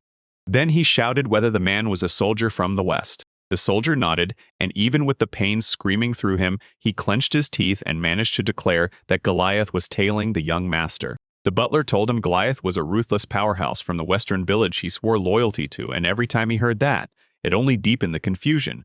How could a man who paid taxes every year still turn on the authorities and plunge into debauchery? Thousands of furious soldiers surged through the crowd, roaring violent chants while raising their weapons. Then Goliath himself thundered in a creepy, menacing voice, demanding the Lord show himself, and he made it clear he wanted to skin him with his own hands. Goliath was 42, the western village's ruthless, boss big, seasoned, and built like a wall clutching a massive axe as fury and cruelty twisted across his face, charging straight at the young lord like his life depended on it. Kane stood there with his courtiers crowding him, speaking up with nerves of steel, certain he knew exactly what was happening. Sure that just facing Goliath with his words would be enough. The suited man froze in shock and blurted out Kane's name, demanding what he thought he was doing. Another guard barreled in, eager to help, and tried to claim Kane with an escort. But Kane looked baffled and snapped that those soldiers wouldn't do a thing for him in the negotiations ahead. The lord even told his maid, "Don't you worry about me," then turned to Zen and demanded a favor bring him a chair so he'll be comfortable for the upcoming debate. And Kane was brimming with raw optimism and iron determination. All the courtiers buzzed with excitement over the young lord's bold behavior and ironclad beliefs. Yet the moment they stood before him, they stared at Kane with heavy discouragement, and several of them couldn't ignore how weird Goliath's move was. On the battlefield, Kane sat on a chair while Zen's servant held him from behind. Then he demanded, "So you're Goliath?" The lord leaned in, ready to hear every word, and the big man blinked, shocked by who stood there and how small this kid looked. With steel in his eyes, the young man declared, "I'm Kane Carlier, son of the lord of these lands." then stood in charge for the moment and warned, "I've heard everything about Goliath." The fierce warrior roared that Mr. Leopold's grandson and the bond he shared would never be able to cool the fury burning in his veins. With an unshakable stare, I demanded he calm down, and then I snapped, "Why does a man this respected act like a barbarian?" Still seething, Goliath clenched his teeth and snapped back that the Lord had no idea what the nobles and officials had done to them. The young lord rushed to apologize to the warrior, insisting he'd only just been made a lord. But he's not clueless, because he knows Goliath never crossed the earlier Carlier family line without a damn good reason. Hounded by his hatred and fueled by curiosity, Cain decided he'd had enough, so he went straight to Goliath and demanded to hear what he and his father had done. The warrior leaned in and told the young master, "Back then, the former lord was basically a god to us. But once he died and Cain's father took over, everything collapsed. Greedy officials tore through the taboo and turned our world upside down." With rage shaking his voice, Goliath snapped that these freaks had defiled Mother Earth's priestess, the temple of the goddess people worshipped, long before this land ever belonged to the Carlier family. And, he said, if Mr. Leopold were still alive, he'd let him decide it his own way, but he'd never hand that tyrant Nicola Carlier the power to rule. The young gentleman finally clocked what the furious war was aiming for, and in that split second he saw the whole chaos unfold around him, along with the fear and confusion Goliath felt as he came rushing toward him. The massive man swore he'd wipe out every corrupt official who dared disgrace that sacred place by hurling their heads to the goddess, then roared it out with full-throttle fury and hoisted his weapon high. Cain nodded along with Goliath, and suddenly it was obvious. Those officials and bureaucrats had it coming, and his actions should punish them hard. Even the young master wanted to reward the war for it. That big man was left totally speechless, staring in disbelief at that tiny, brilliant, fearless young lord. King locked in his offer, then confessed his father was sick and he had zero clue what was happening in these lands. He revealed that Nicola Carlier had sent King in his place, and now he's decided to shake up and reshape everything here. He promised Goliath he'd chase every corner of the earth with a check, then hit the officials, personally yanking them out of their homes like they deserved it. Cain was thrilled, because the first real move toward purging these lands had finally started with Goliath. He shot up from his chair and thrust his hand toward the war, then praised Goliath for a job done perfectly, demanding he accept the gratitude of his father and grandfather only, for the warrior to stare in shock and watch the axe slip right out of his hands. Goliath gaped in shock. His anger had shifted, but he still couldn't snap out of it. Stunned by everything happening around him, his thoughts and words stuck in a muddled haze. The young man bowed again, apologizing for the misery his father's rule brought. And then he swore, now that he's the lord of these lands, that, by years end, the officials will get what they deserve, and everyone will finally exhale in relief. At last, the warrior snapped back to his senses, staring in disbelief as he blurted that Cain could say anything under the threat of death. So how on earth could he trust a single promise the young master had made? Cain decided to prove he meant what he said and barked an order to his servant, Zen, to fetch something from the warehouse. Zen didn't hesitate and jumped right into the task. Right then, a mountain of treasures erupted in front of them, every jewel flashing in the sun like pure gold, and Goliath just stared, totally lost as the realization hit. This was the Carlier family's entire fortune. The young gentleman stared up at that heap of jewelry and said it looked less like treasure and more like a glittering temple, because the sheer wealth was straight up ridiculous. With a grin, he admitted he'd first planned to hawk this junk to merchants, who promptly laughed and valued the whole pile at just a few tens of millions. Goliath stared in shock at the sheer size and worth of those jewels, because to him, they weren't just gems. They were treasure from another world. The merchants behind him promised they'd sell those treasures for top coin, and Cain begged that Goliath take them to the capital. Then they came back with a mountain of money, arms crossed tight over his chest. Goliath stared in disbelief and blurted, "So what happens if I suddenly decide to snatch this money from the Lord?" The young man didn't beat around the bush. He answered him straight. Cain didn't care for one reason alone, because he was convinced that warrior would blow all that money just to help the people of these lands. With a confident grin, the young lord swore that whether he handed the money to Goliath or kept it himself, those jewels would still end up with the needy, because Cain isn't after the money at all. He's just trying to borrow the power of war. Again, the warrior got floored by what this little guy was doing, because in his eyes it felt like he was pulling like a girl. The young lord's moves were pure generosity, and Goliath was certain this young man carried Mr. Leopold's blood coursing through him. Guru Roy, the warrior everyone respected, was right there with his soldiers, and like brothers they huddled up, weighed the future, and when zero doubt stayed in the air, they chose to fully trust the new lord. Goliath and Cain slammed hands together to seal their deal for real, trusting the honor of every promise they made to each other. With a thunderous summoning cry, Goliath relayed the young lord's demand. Everyone plus, every soldier under them, would march with the merchants to the capital, drain the coffers for a fortune, and come straight back home to their lands. All the maids crowded by the front door, whispering in stunned disbelief, shocked, scared, and totally lost, while street laughter mocked them from outside. Cain's butler let out a breath of relief, because Cain had handled the army closing in on them. Then, one of the soldiers broke down, praising the young lord's sharp mind and unmatched brilliance. Scarlet clocked that they had a long road ahead before they could ever be worthy maids, and another maid chimed in that Lord Cain was still an absolutely amazing boy. In just a couple hours, Goliath's army stormed back to the Carlier family mansion with the money in hand. Cain greeted the army with a grin, stepped up to hype Goliath himself, and even peppered him with questions about what was happening back on the lands when they came home. The warrior broke down the terrifying situation in detail, especially in the places where bandits had suddenly gotten way more ruthless. Everything clicked in the young gentleman's mind, and he blurted that he finally knew what had to be done.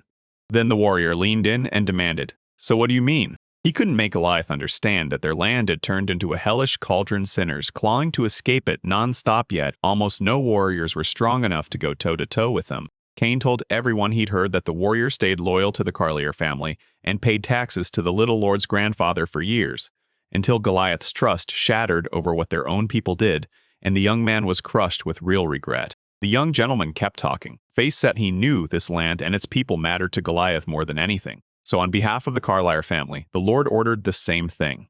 Every last gold coin the soldiers hauled in from the capital would be handed over.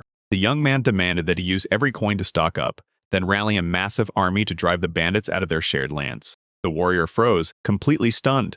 He couldn't wrap his head around it. The Lord was handing this whole mission to him. Cain couldn't believe it.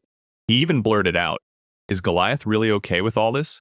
And when that young lord's words hit, the warrior dropped to one knee and swore he didn't care about the money at all, because it was trusted to him. That moment choked the big man with tears, and instead of fighting it, he swelled with gratitude for the young gentleman. Goliath's eyes finally broke, and tears poured out as he admitted he couldn't turn down a chance like this, because deep down he already knew exactly what he'd do with the money. The inspired warrior clutched that money like a miracle, sure it would smash those thugs to the ground and, at the same time, feed and shelter every needy soul in this land. A grin lit up the Lord's face, and with a warm smile, he reached out his hand, telling his general to rise up from his knees. Cain ordered Goliath and his crew to hand over every weapon they had, only for it to look like he'd asked for nothing but junk metal. Staring down that weapon, the Lord just knew this thing could never be truly beaten. Not by anyone. "These blades," he said, "are the base for a whole new form." The soldiers huddled in stunned whispers, totally baffled. No one could figure out what the young master was about to pull off. Goliath's close friends still questioned the Lord's moves, but Goliath never wavered. He stayed locked on Cain, staring like he already knew Cain was the answer. At the very same moment, a jolt of power surged through the little Lord's hand, those magic signals only he could read ramping up with terrifying momentum. Earth attribute magic and alchemy blasted down onto the weapon, and every nearby object erupted in light. "Steel is reborn," the Lord roared, and he let the whirlwind rip wider and wider across the weapons he'd been entrusted with. Then Goliath finally understood.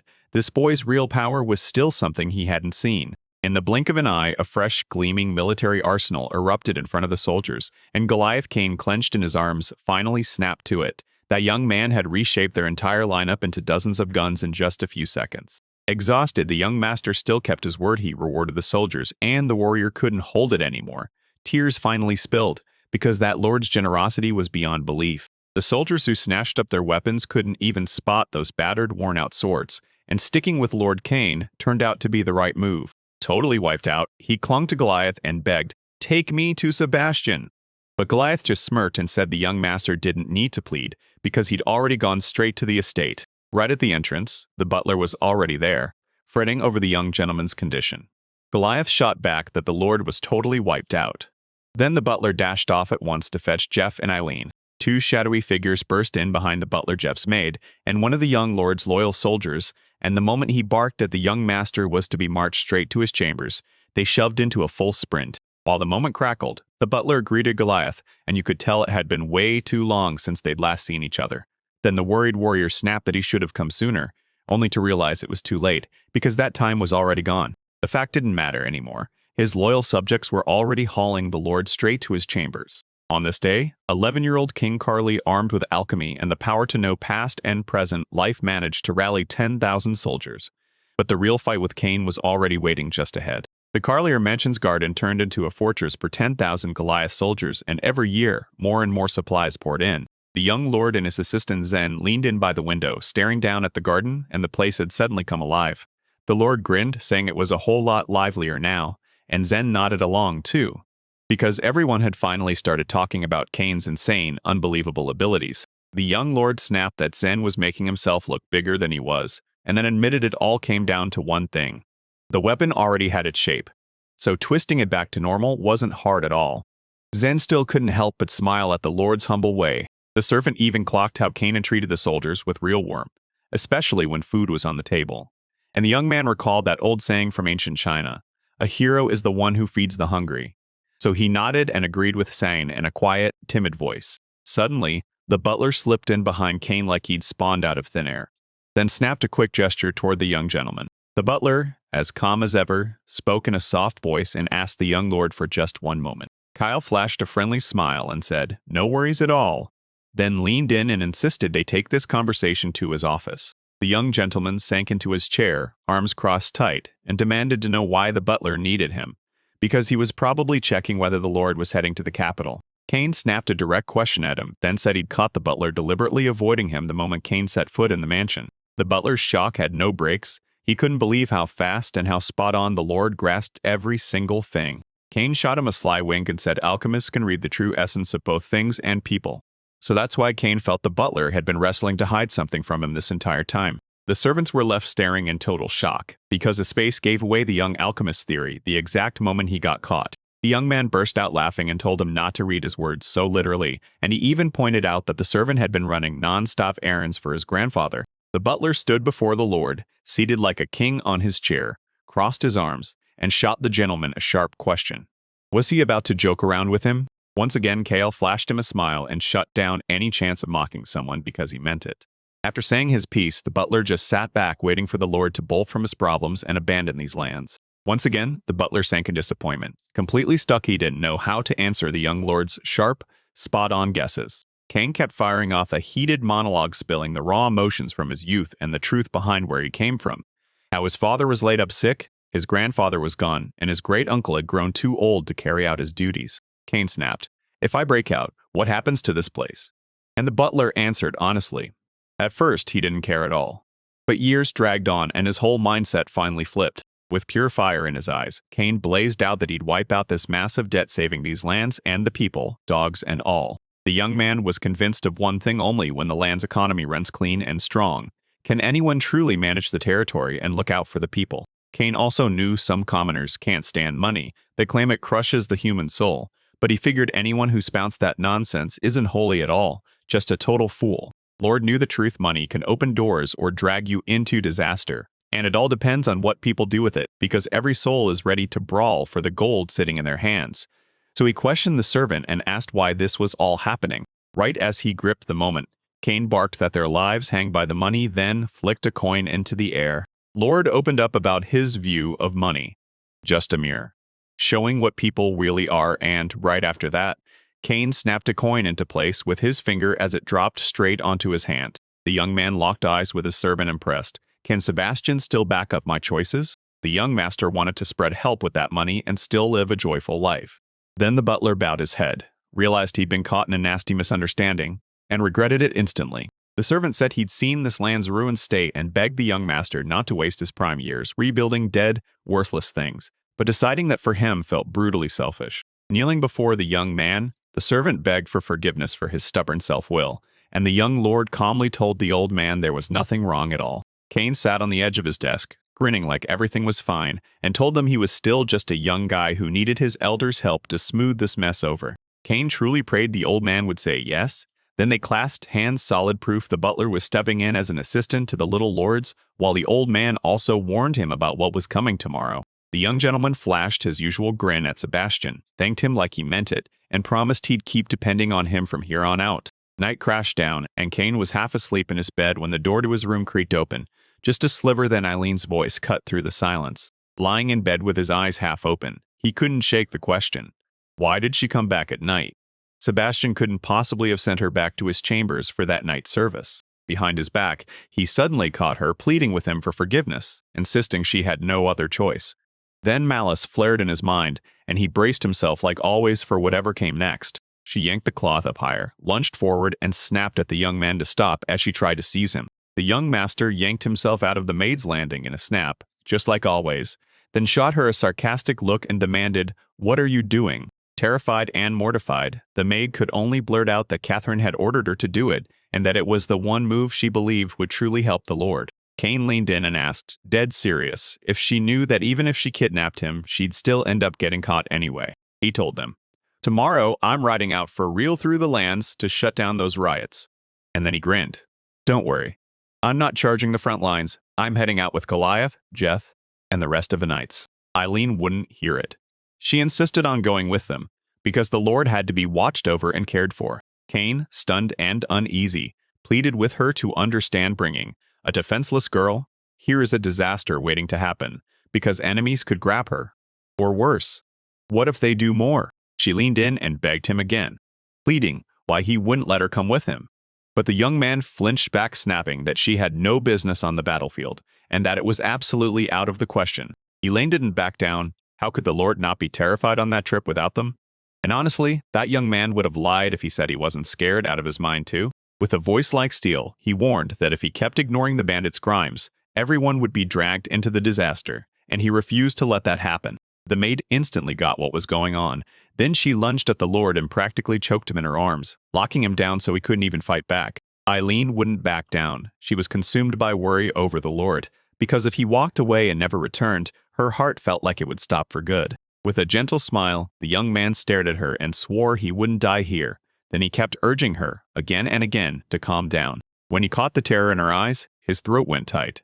He couldn't get a word out, only insisting he'd never lied to her, and she could trust him. Cain kissed Eileen to show his sympathy, then demanded she trust him and wait no matter what. She promised she would, but even so, her heart still thrashed with fear for the young lord. Eileen tried to speak to the Lord, but he cut her off, reminding her that she'd already given him her word, so now she had to stand by it. The maid hesitated, cheeks burning with embarrassment, then finally blurted out that she still wanted to help the young man at least a little. If Cain's age had let him, he'd have asked for something way different, but right now, all he could manage was whispering that he wanted to sleep on her lap.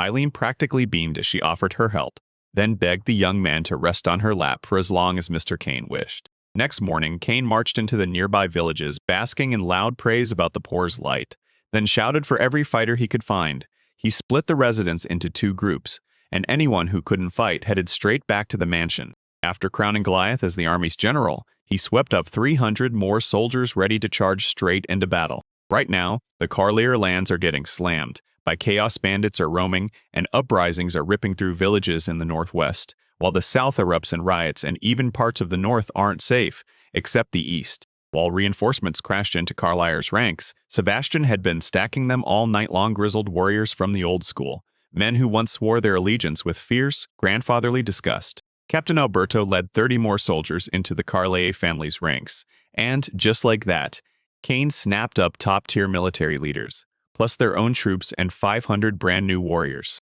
Goliath led the infantry like a living fortress, and Jeffers commanded 500 cavalrymen. At first, Ken chose to quiet the one region that was rocking the least the eastern lands, the Carlier family's heart. He wasn't playing around. He meant to smash those power checks wide open and prove, loudly, how strong the Carlier family truly was. With Goliath at the helm, his infantry stormed village after village, advancing without a shred of fear. A soldier ran up to Cain and shouted that Goliath's army had seized the eastern castle. Then Cain practically erupted with joy. Thrilled to pieces by yet another win, Cain realized the east was theirs now, and he practically demanded his top military leaders lay out the next move right then. Former Knight of the Guard Alberto said that once the east finally crumbled, they'd be able to reach the residents and their vassals at last, about 67,000 people back then, and now the number has been crushed down to just 10,000. The warlords are itching to strike. Now they're ready to shift their headquarters to the middle of the east, send someone north, and dispatch Goliath to the south, because they've all clocked one thing: the enemy doesn't have a shred of real combat training. Cain, seeing that blazing excitement, hurriedly thanked Sebastian for pulling such talented people in around him, while Sebastian froze in pure shock, because they hadn't been following him at all. They'd come on their own, drawn by the young man's burning desire. After they crushed the East, the Carlier family packed up and moved their headquarters straight into the heart of everything, while their army stamped out the uprising faster than anyone had ever seen. It's been a month since Kian ditched the mansion, and the military leaders have been rushing in to brief him. Good news is flying in from the north and south, and Jeff and Goliath should be back any moment now. Cain personally thanked his commanders because he truly believed that none of this progress would have happened without them fighting side by side with him. Cain has zero money, zero power, and zero battle experience, but he still craved peace for these lands, and that dream lit a fire in everyone, pushing them to rally hard and pull off incredible things. At that exact moment, Captain Alberto was convinced of one thing: nobody would blindly obey a kid's orders unless he was truly, undeniably strong. The old warrior studied him like a threat in the dark, and he was convinced this boy wasn't some ordinary aristocrat. He bowed his respect, listened to every word, and Alberto couldn't shake the feeling that Leopold's very spirit was alive inside him. Alberto still thought there was one last gap between them, because Leopold marched at the front of the army and tore into battle shoulder to shoulder with his soldiers. With every weakness staring him in the face, this kid swallows his pride and goes straight to the strongest people around. Then he throws every resource he has into it non-stop. Alberto was convinced the young master's every move was pure textbook commander perfection. As he closed in on Cain, he shot him a heartfelt thank you, praising the young commander for crushing it and pushing them this far, and that praise lit a spark of hope in Cain's chest. Their talk got cut off when a soldier burst into the tent, shouting that a hidden army of 300 had slipped in and that Cain needed to run right now. Cain crunched the numbers and knew a dozen commanders couldn't handle troops from just 300 people, so he slammed the escape plan shut. And Alberto, shaking with horror, finally admitted the truth. Cain wasn't running. He was going to fight. With a sharp snap of his fingers, Cain woke his alchemist magic and then said he wouldn't lift a finger to join the battle. Warriors packed in behind him, totally baffled. No one could figure out what the Lord was planning, not even a little.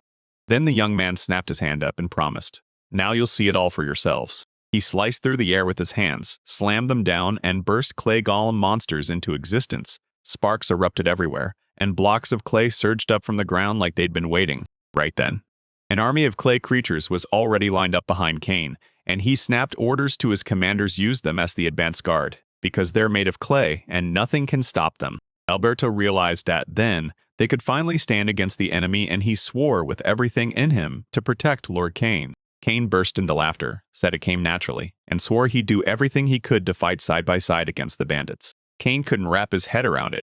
When did his golems grow into these giant monsters? Did some upgrade in his alchemy come from that weapon trick? The rebel soldiers at the headquarters saw the golems and just dropped every weapon. They bolted in panic, terror flooding their faces. The Carliers had already geared up for war, ready to clash the moment they showed up, because Cain made sure they were stationed at the forest exit, waiting. Brave warriors fought side by side, and their fierce charge crushed the enemy resistance in a blink. During the clash, the commanders clocked how painfully slow the enemy moved and how clumsily they fought. Alberto vowed he'd spare not a shred of mercy, no indulging anyone if they dared to strike the young lord. Cavalry commander Alberto got hit with a brutal adrenaline wave, like he'd been yanked back to memories from 20 years ago, and then he surged forward, sword flashing as he carved the air in one hard rush. The warrior figured these fools could have beaten them if they'd just taken another route, yet they walked straight into the trap like Lord Cain predicted, and it all ended with them getting wiped out. Alberto couldn't stop thinking about his grandson, same age as the young lord, and he honestly couldn't wrap his head around how anyone could be that sharp, because the kid didn't look anything like him at all. And just like that, the entire battle was already finished. Right then, explosive news hit. Mr. Jeff's cavalry force had totally seized control of the north. Cain got the word that at noon the troop commanders were marching straight to the main headquarters to report their victories in person, and the south was already locked down under Mr. Goliath's infantry.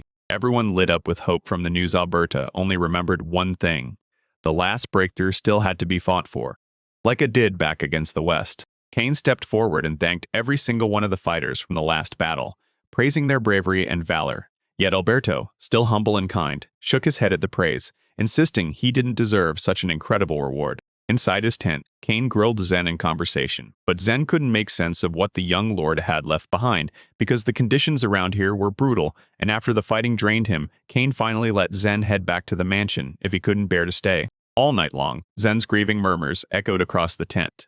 Campe fretted non-stop over the Lord's crushing living conditions, yet he couldn't bring himself to leave, clinging to him and insisting on staying as long as he possibly could. King refused to go down here, and luck had his back, so he stood tall with a bright, unstoppable optimism. Meanwhile, Zen wouldn't shut up. He said their army only had 20,000, and charging the west was pure recklessness, until Kane snapped back, reminding him they had far more soldiers and they were trained to fight. Jeff once flat out told everyone that Sebastian is way stronger than him, and when things get truly critical, they'll throw everything at the problem using Sebastian's power. Kane also clocked the real edge right now. His army isn't just stronger, it's got the land and the numbers. And in war, that advantage can decide everything. The Lord kept talking and flat out warned them to stay ready for soldiers who might bolt from the battlefield right the same way Zen picked up his thought the moment they first reached these lands. Yeah, it was true. He couldn't understand it at first, because these were just ordinary farmers with zero military training. And yet they still had to brace for whatever came next. The nobles owe everything to their subordinates and the people. So if disaster strikes out of nowhere, Kane and his crew will step in and handle it. Zen started to worry again. What if Kane's powers went way beyond tent gatherings and didn't stop there? So Kane didn't want to be here at all, but the situation left him no choice. He could only mutter a little to Zen. Zen sighed, because right now, the Lord reminded him of his carefree young master.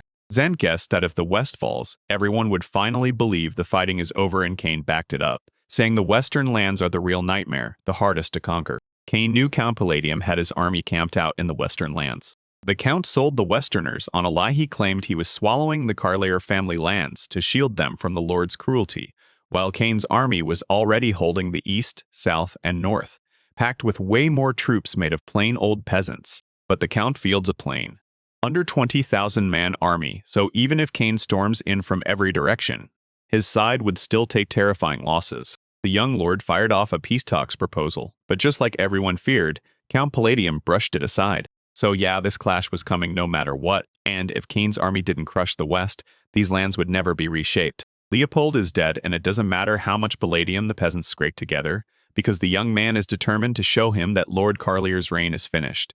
Then the army surges forward into the western lands, led by fearless soldiers, hardened commanders, and Kane himself. Soon two armies are about to smash together on the hilly terrain, the Carlayer family's force of 25,000 versus Palladium's 20,000, and if the numbers were even, the outmatched side would have taken the victory.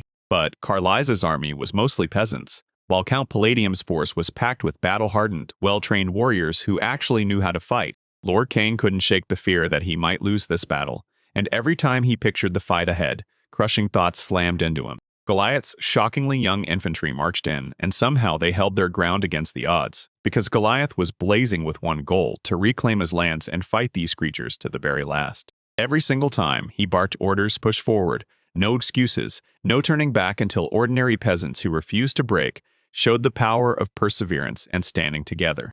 Jeff knew right then these opponents would hit harder than anyone before, and against real warriors who'd survived countless battles, they wouldn't last long. Alberto kept insisting, hammering it into the young master. Jeff had already proven he could win, but if this fight kept dragging on, there was no way they'd hold out. Kane laid out his view and knew cracking the Count's lands would be brutal, so he pushed for Goliath's infantry power and sent the Marines to Jeff. With a hard stare, the young man snapped that Gary be brought to him. He needed to weigh his choice and talk it through before he decided. That huge, brave guy with the scar right down the middle of his face totally cracked me up as he accepted the order like it was nothing. Kane snapped orders for Goliath's infantry to back up Jeff's squad, throwing in every bit of support he could, and lifting spirits sky high, while Garai, the younger brother, was told to sweep through every village where enemy armies might be hiding. Kane's plan was to drain the enemy's morale and kill their hope. Then everything blew up in his face. The Count snapped with rage, refusing any limits, because he'd already poured so much into rebuilding his army, and he wanted victory no matter what. The young master was hit with the news that the enemy's reinforcements had just surged by 20,000, and shock turned straight into fury the moment he realized what was happening. Inwardly, it hit him this had to be shut down fast, because Count Palladium never knew when to stop, and the young man snapped into action, ordering his crew to gather everyone so he could wipe out the entire enemy army in a single, decisive battle. Kane wouldn't let himself slow down. He pushed forward, and with burning conviction, he vowed the Count would regret every move he'd made. As reinforcements slammed forward toward Kane's army, Goliath's foot soldiers surged in, breaking through like fearless wolves.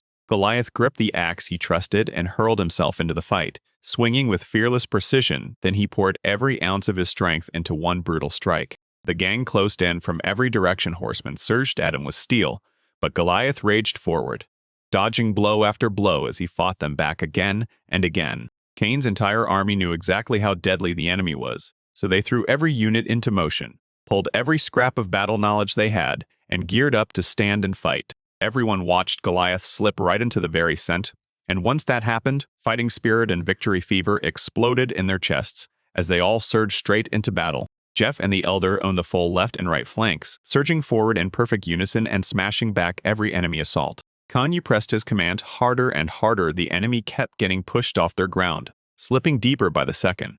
Even with 40,000 eyes watching, the young man proved one thing: nobody wasted their fighting spirit. Then he snapped out the order, keep driving them straight into the trap. Cain meant to smash the whole army into a brutal, makeshift cage of spiked barricades. He had it built for nearly 3 days, because pulling off something like that takes pure grind. To spook the terrified soldiers even more, Cain unleashed golems to seal every escape route, and suddenly half the council's army froze scared, disoriented, and completely unable to read what was happening around them. Cain stared Goliath down and said the last battle was still out there, and if the soldier's spirit cracked, the fight would be over for good. Once it ended, they'd finally be able to head back to their homeland. Cain pressed Goliath on whether he was ready, and Goliath snapped back that he couldn't wait to crash into the fight then. To wipe out every enemy soldier, he needed a horse. Riding a sturdy horse, the Goliath army's general leaned in and introduced himself, then roared for the bandit army's general to step out. Behind the soldiers, the Palladium family army's general crashed the air with a booming command blaze giraffe while his helmet, forged from a wild beast's skull, glared forward like a warning. He was saying Carlier was gone for good, and that the kids and women on the Carlier family lands are starving to death. Yet if Cain's army follows orders, he can finally slam the war shut and bring peace. Goliath slammed the point home this: Count has no clue what he's talking about, and the proud people of these lands will decide with their own hands who rules them. Goliath stepped out in public and declared that Lord King Carlier is a sharp young force who can breathe life back into these lands. Then he vowed to never bow to those rotten aristocrats who scare people into silence, demanding only glory, power, and total domination. The Count finally admitted Cain's army had already made its move, and he was ready to spear down his own. The same spear that had already slaughtered 7 from the great Carlier army, one enemy at a time. With weapons raised, Count Palladium and the general of the Cain's army slammed into each other in a single, ruthless rush. Count Palladium charged into battle on horseback, teeth set, ready to cut down anyone blocking his path, while his steed thundered forward to slam into Goliath. And just like that, Goliath didn't fall short for a second. His fire burned just as bright. His horse snapped forward with a sharp jerk. Now Goliath was set to prove what a regular peasant could truly do. Earth quaked under the clash of 2 ruthless wars, and their rivalry finally snapped into its breaking point. Then Goliath drove a deadly, perfectly timed strike straight into his enemy. Lazaraf couldn't stomach it one punch, and he was done, barely hanging onto life, too shocked to see what he'd done wrong as the enemy's brutal strike sliced his face open. Cain's army general crumpled off his horse. Then while the stricken count stood there, smirked and said, out loud, that this blow wasn't just a one-time strike. The elder of the Cain's army stared in disbelief as Goliath's axe carved through the air at an unheard-of speed. This wasn't some little tap. It was a relentless assault. The image shattered right before the Count's eyes, and despair slammed into him. He knew the war was over, and his spirit sank into a dead, awful quiet. Goliath blared, loud as thunder, that he'd crushed Blaze Deref, the army's general for Count Palladium, and anyone wanted to resist or avenge the fallen, they could step up any time. He was itching for a fight. Every soldier in the Count's army froze when Palladium fell, staring with mouths hanging open, because Goliath's sheer monster strength was terrifying, and they knew that if the Count couldn't match it, they sure as hell wouldn't either. Cain's grin spread wide because they'd finally killed the general and stamped out the Count's soldiers' courage. He could see it. Their will to fight had just vanished. But Oberto was already locked in, knowing that with a new commander, those men would snap back into a real threat. The young master hesitated. Would wiping out those helpless soldiers really be the right call? Alberto didn't let him spiral. He shoved the truth in his face. That's what war demands, and that's just how reality works. Alberto nailed it. Every soldier in this crowd is nothing like Goliath, and their whole army is still marching straight back to the slaughter again and again. Yeah, and he was dead on Count Palladium flat out ignored Cain's letter, and it all traces back to their lord's choice. Cain realized that if he let go even a little, the enemy army would snap right back and use the opening again. Cain Carlier craved peace and prosperity for this land, and he was willing to swallow every sin from his family and settle the score himself. Right then, Goliath launched into battle like he'd been waiting for the signal. Jeff didn't hesitate to jump into the fight because the Earl's army was the reason Lord Cain's kindness got ignored, and Jeff, Goliath, Gorai, and countless other commanders had once risen up and answered that same kindness before. While Count Palladium's army crumbled by the minute, Gorai and his crew battered their enemies' back-ending strength with every single hit. Alberto didn't fall behind. He charged in like the rest, striking out for Lord Cain, showing their enemy not a shred of mercy. That's how King Carl tore through Count Palladium's battle-ready, trained army, then turned around and thanked every single soldier, every one of them, for carrying his war. Together, they wiped out the real threat, the bloodthirsty army of Count Palladium. They might not have wiped out every last soldier, but word of this battle is exploding through the Count's lands at breakneck speed. Lord Cain storms in with jaw-dropping weapons and a squad of fearless immortal giants only. Those giants are just dolls. Yet for Count Blaze's people, it still feels like the lifeblood just vanished. Just like Cain predicted, whispers about how terrifyingly strong Carly's army was started racing across Count Palladium's lands. But there was still one ugly problem. Cain was terrified that the enraged Count, furious over the defeat, would unleash his whole army of about 100,000 soldiers on the battlefield. So Cain sent a messenger straight to him with a truce offer, and these messengers acted as Mr. Cain's couriers, bringing along the enchantress, Maren Roof, a charming, sharp woman who could slip in with the perfect approach. Staring him straight in the face, she warned that if he dodged this truce, she'd take it personally and treat it like an attack on her precious friend. Count Palladium looked crushed and hopeless, and he couldn't push back against her at all. So all he could do was nod and accept the proposals she laid out. Maren owed the young master a debt, and after he saved Lord Meow's baby, he didn't just pay her back, he stuck by her like real family until she finally repays him. Cain didn't even dare picture what would have happened if he hadn't saved the Lord that day, Meow. God must have been rooting for him, because how else could he have gotten a friend like Enchantress Maren? The second of Priya heard God in her speech. She shot straight to Cain with her usual kindness and careful attention. But Cain didn't share her warmth. He sneered at her like she was nothing but a moth. So this fairy was head over heels for the Lord, and she went hunting for even the tiniest crumb of his attention, because to her, baby Cain was basically showing her his feelings through every move. Cain still grinned like it was nothing, because Priya had come back to help him again, this time to lay out a table of the battle's land analysis results for everyone to see. On that table, things finally felt brighter than the old days back when Cain wasn't yet a temporary lord, because the young man's popularity kept climbing, and the people's faith kept swelling day after day. And Opre couldn't believe it. She was both thrilled and stunned, because thanks to Cain's choices, healthcare has surged and its numbers shot up across the board. King looked exhausted, and none of the table's data shocked him, because he'd already crushed Palladium, so it all felt earned. But it was the sudden drop in flooding, agriculture, and trade that really threw him off. Cain stared, baffled, as the Enterprise's numbers shot up out of nowhere. Then Opria stepped in with the answer. The rise came from Cain forging weapons and golems for war. A fairy yanked Cain's focus to the main indicator, and when he saw the death toll had dropped by a huge margin, it hit like a miracle and astonishing sign for these lands after the war finally ended. Cain didn't want to admit it, but he shut down her guess. The West was packed with wealthy merchants people who decided to jump onto the Palladium, so he tossed them out into exile and, right then, stripped them of every coin. Opria stared at the brutal truth. Exile isn't just harsh, it's a crushing sentence. But the young man refused to buy into her judgment. Anyone who makes money off war and suffering is pure evil, and they need to be punished. Turns out, these people slipped right over to the enemy. But it wasn't like they were born evil. They just did terrible things. And when the whole opera was panicking, Cain calmly backed them up, voice steady as stone. The young lord couldn't stop thinking. What if they had asked them to move the money to the treasury right away? Cain's doubts got wiped out fast, because deep down, he truly believed in an eye for an eye. You brought this on yourself, he snapped.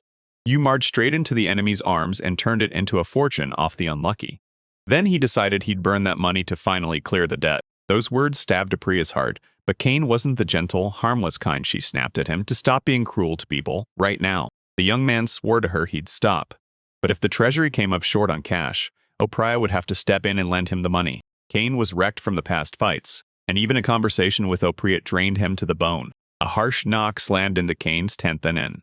Crept a stranger wrapped head to toe in a handkerchief that hid their face, and with an anxious apology for showing up so late, they whispered, "Is the young lord asleep?" The stranger yanked the curtain back and stepped in, and Kane calmly told him to slide the tea right next to it. The guest slipped into the tent, bowed with respect, and demanded a cup of tea still steaming hot. Kane squinted at that squeaky voice and frail frame, wondering if they even had a kid, then blurted, "Sugar?"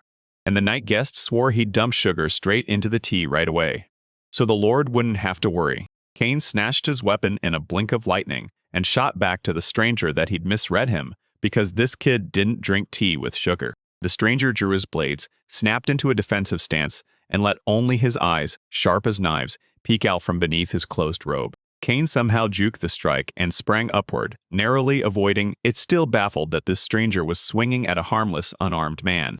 With one brutal slash, the stranger wiped out everything on the table while Kane stood there totally defenseless, clutching just one book in his hands. That book right on time in his hands snatched him out of his opponent's deadly blade as it came slashing in. If that young lord only knew what was about to come for him, he would have grabbed that jujitsu book on clearance back in his past life. Out of nowhere, Opriya burst onto the scene and fiercely threw himself in front of his baby Kane, taking the hit like a shield, while the stranger stood there utterly baffled by this tiny flying creature that came for him with everything it had. With a sharp flutter of her wings, she dazzled the stranger mid-attack, and Kane barely scraped through, swatting off her little hits just in time. Kane couldn't shake the feeling that this mercenary could see right through him, and that Oprah, in all this chaos, was his one shot to save his own life. Time to pay the cost in equivalent exchange. Once someone controls alchemy, they decide the rules for everything. Kane rebuilt the sword, and boom, they could finally clash on equal footing, because with that blade, their odds shot up compared to fighting without it. While Kane tried to rebuild his weapon, he accidentally let a few candles slip. Bam! They hit the floor and ignited the tent, and everyone in the circle instantly spotted the flames from the young lord's tent and bolted over to help. Zen came sprinting in then. A soldier exploded into the tent and demanded answers from the young man. What was happening here? Kane scrambled to explain that a mercenary had slipped past him, and now that he wasn't fighting empty-handed, the stranger had nowhere left to flee. With a foul voice, they barked at the stranger to drop his weapons. Messing with him meant force was about to come. After scouring the area, the mercenary felt the whole situation crush his spirit, spun around, and bolted to escape, only for Kane to spot it instantly and trip him mid-run. He lunged in and yanked the opponent's legs out of position, then tied them up tight before they could move. The job was finally finished. He caught him. Kane then barked for the fire to be put out, but ordered his team not to kill the mercenary until the young man had grilled him in the interrogation. Once they peeled the canopy off the stranger, everyone froze because a girl was kneeling right there, and they couldn't wrap their heads around how someone so fragile could be hiding behind a mercenary's mask. Kane leaned in and froze. She was his age, alone out here in the night, gripping a weapon in his tent, and he couldn't wrap his head around why she'd shown up. With a scream that tore through the air and tears spilling down her face, the girl pointed at the young gentleman and blamed him for it all. She was part of the Lafayette Company, and once Kane stripped them bare, everyone was thrown into exile. When the young man heard the accusations, he snapped, "Do you know the company teamed up with Camp Palladium and paid to keep the war going? She didn't just fuel the violence because of them. Villages sprung up everywhere, and innocent people were cut down." That young man shot back that this felt like a betrayal to the Carlier family, and he could have wiped them out, yet he spared them, leaving them with nothing. But the girl didn't buy it for a second. She saw Kane as nothing but a kid. This young lord couldn't stop thinking about what tied her to the Lafayette Company, so he leaned in and demanded her name. Sheila was her name, and to this day she still cursed herself for not taking the chance to cut the lord's throat. With clenched teeth, she snapped that she was Mistress Lillian's maid, and Kane couldn't believe it because he'd pegged her as just some ordinary help. Frankly, this was the first time the young gentleman had even heard that name, and it instantly sent Sheila over the edge, rage roaring because she'd already been offended. Sheila swore that her master held her grandfather, Kane, in high respect, and even after this Pole took power, her lord kept backing him until the day her master finally ran dry and the Carlier family slammed the door on him. Trembling with fury and tears, she broke down and spilled the truth. Bandits had snatched her mistress, sold her off into slavery, and now she had no clue where her was. With pure grit, she snapped out the truth, roaring that even if she died right here, her vengeful spirit would come back to Kane again and again, until the young man finally fell. The guard beside him couldn't stomach that kind of stubborn defiance toward the young lord, so he grabbed the girl and snapped an order telling her to shut up. He forced himself to steady his breath, lifted his head, and begged the lord to let him be rid of her. Then Cain snapped back, "Leave her for now." He dropped down to her level and apologized for what happened to her mistress, swallowing his own pride so he could ignore her hostility and jump back into the hunt for Lillian. He told Sheila, "Once you track down Lillian, you'll stay in the dungeon of the Carlier mansion just long enough to cool that fire in your heart." He demanded the soldier treat the prisoner with respect, then barked the order to take her away, and the soldier immediately bolted to carry it out. Me and Zen were finally left alone. Zen, like he always did, blurted out an apology to the Lord for not spotting that girl sooner. But the Lord shut him down fast, because the Lord himself had demanded Zen be left in peace. Cain realized the Carlier family's debts couldn't be wiped out the normal way, and once it hit him, he started weighing every sacrifice he dare make to save his own life and keep these lands. Still, feeling knighted, fully on board with his plan, Cain's army was slammed at the front for over a month, and now about a week has passed since the West celebrated its victory. In the mansion's courtyard, two maids swept the street, chatting like nothing could touch them, grinning because the Lord was about to come back. Count Palladium had already been crushed, and the bandits were finally wiped out. Aline couldn't stop wondering when the Lord would finally show up at the mansion, because after their long separation, she was desperate to see him the moment he arrived. Another maid somehow got wind that Lord Cain had been ambushed by an assassin, and she practically burst with excitement, bragging to Aline, totally missing the storm of emotions crashing inside her. Eileen's heart skipped a beat. She even swayed like she might faint until the young maid snapped, "You're okay," and told her the young man made it because his alchemy did the miracle. Right then, another maid swept over and Winda snapped at her, calling her careless with her words and warning that her talk could rattle Eileen. Linda, pretending to clean the kitchen with sharp, careless swipes, drove the maid away from the already furious Irene. That young girl stood there breathless, hanging on every rustle like it was the heartbeat of the moment, because this long-awaited meeting was finally here. Suddenly, horseshoes thundered closer. Finally, the Lord had come back to the mansion. Cain stepped down from the carriage, and then Eileen came sprinting toward him, looking absolutely blown away, because so much time had crushed the space since they last saw each other. Pure joy exploded in her chest. Her thoughts scrambled, and all she could do was sprint on shaky legs, flinging her arms wide while screaming Mr. Cain's name again and again. The young man realized there's nothing like coming home when someone's waiting, so they wrapped arms around each other and greeted each other like it was fate. Then he vowed he'd come back, and he actually kept his word. At the Carlier mansion, after finishing his business, Cain asks one of Justin's maids for tea, and the girl sprints to obey the young lord's order. Justine brought the young man his favorite tea, brewed to the perfect temperature, and the young master knew one thing for sure. When it comes to serving tea, no girl in this world could match her. That high mark from the Lord left the maid buzzing, and she leaned in to ask if the young man wanted any sweets for tea. Cain adored chocolate, so there was no way he could refuse. Justine clocked it the second that young gentleman stepped into the mansion. He devoured every sweet in sight, and the more he ate, the sweeter it all felt to her, because Cain just shrugged it off like, "My body only runs on sweets." That young man hated getting teased. One jab and rage would spark in him. Justine coquettishly snapped that she didn't want to anger the good Lord. She faced him, yanked at the hem of her dress, and poured out a bitter, tearful complaint like she was begging him to stop calling her sin a mistake. Cain got what she was doing with that coquetry act, and if he'd been young, it might have swayed him. But an old man can't be played by something that's shameless. Meanwhile, the maid yanked the hem even higher. The young master owned up to his mistake and demanded they lower the dress hem, but the maid begged him not to spill a word to Eileen, while Cain, furious at how bold she was, snapped that he wanted to be left alone. Right then, Eileen burst into the young man's office just long enough to snag the tail end of their talk and hear only someone say her name, while Cain stared in shock at the chaos unfolding right before him. Out of nowhere, Eileen blurted that she'd brought tea for the Lord, then cut herself off mid-sentence and launched into whatever words she could barely manage to hear. Cain sat there with a deep, thinking stare, and the whole scene felt painfully awkward.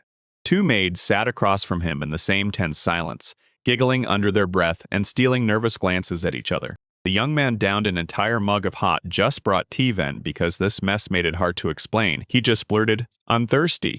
Right away, he demanded Eileen pour him another cup of tea, and the maid eagerly jumped at the chance. The second he clocked the whole situation, he stared at Eileen and realized, wow, the Lord was being weirdly kind. The maid bristled, furious that nobody gave her the respect she deserved, While Kane's rage flared at the whole vibe, he couldn't stand how everyone treated him with that sweet, girlish attitude. As the fighting finally died down, the young man stormed back to the mansion and everyone there rose up with real, hard-earned respect for their young lord. He managed to pull it off just by taking on temporary duties as a lord, and that's when everything changed. The people started singing his praises, and now the maids are officially intrigued by him too. Because of all that, he could barely stand being alone with Eileen, because, yeah, he caught himself missing the way it felt to fall asleep on her lap. Staring at the two maids sprawled in front of him, he realized how ridiculous it all was.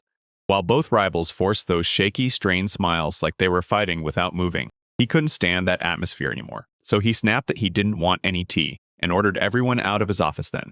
Right before he left, he told Eileen to call Sebastian and to talk through the working details. Heads bowed, the maids finally caved to the young man's demand and refused to go home. They slammed the doors shut, spun away from each other like something snapped, and stormed out of the young master's office. Kane finally exhaled in relief, then the butler's voice cut in at once, saying he'd come just like Kane asked. Sebastian figured it'd be plain rude to stall the young lord, so the moment the conversation started, the young man cut straight to the point. Sebastian clocked it at once. The young man was desperate to bring up that position again, but the butler shut him down fast because he was certain the kid didn't have what it takes for the role. He stared down in relief, thinking the uprising had finally been crushed by brute force, thanks to Goliath and the others.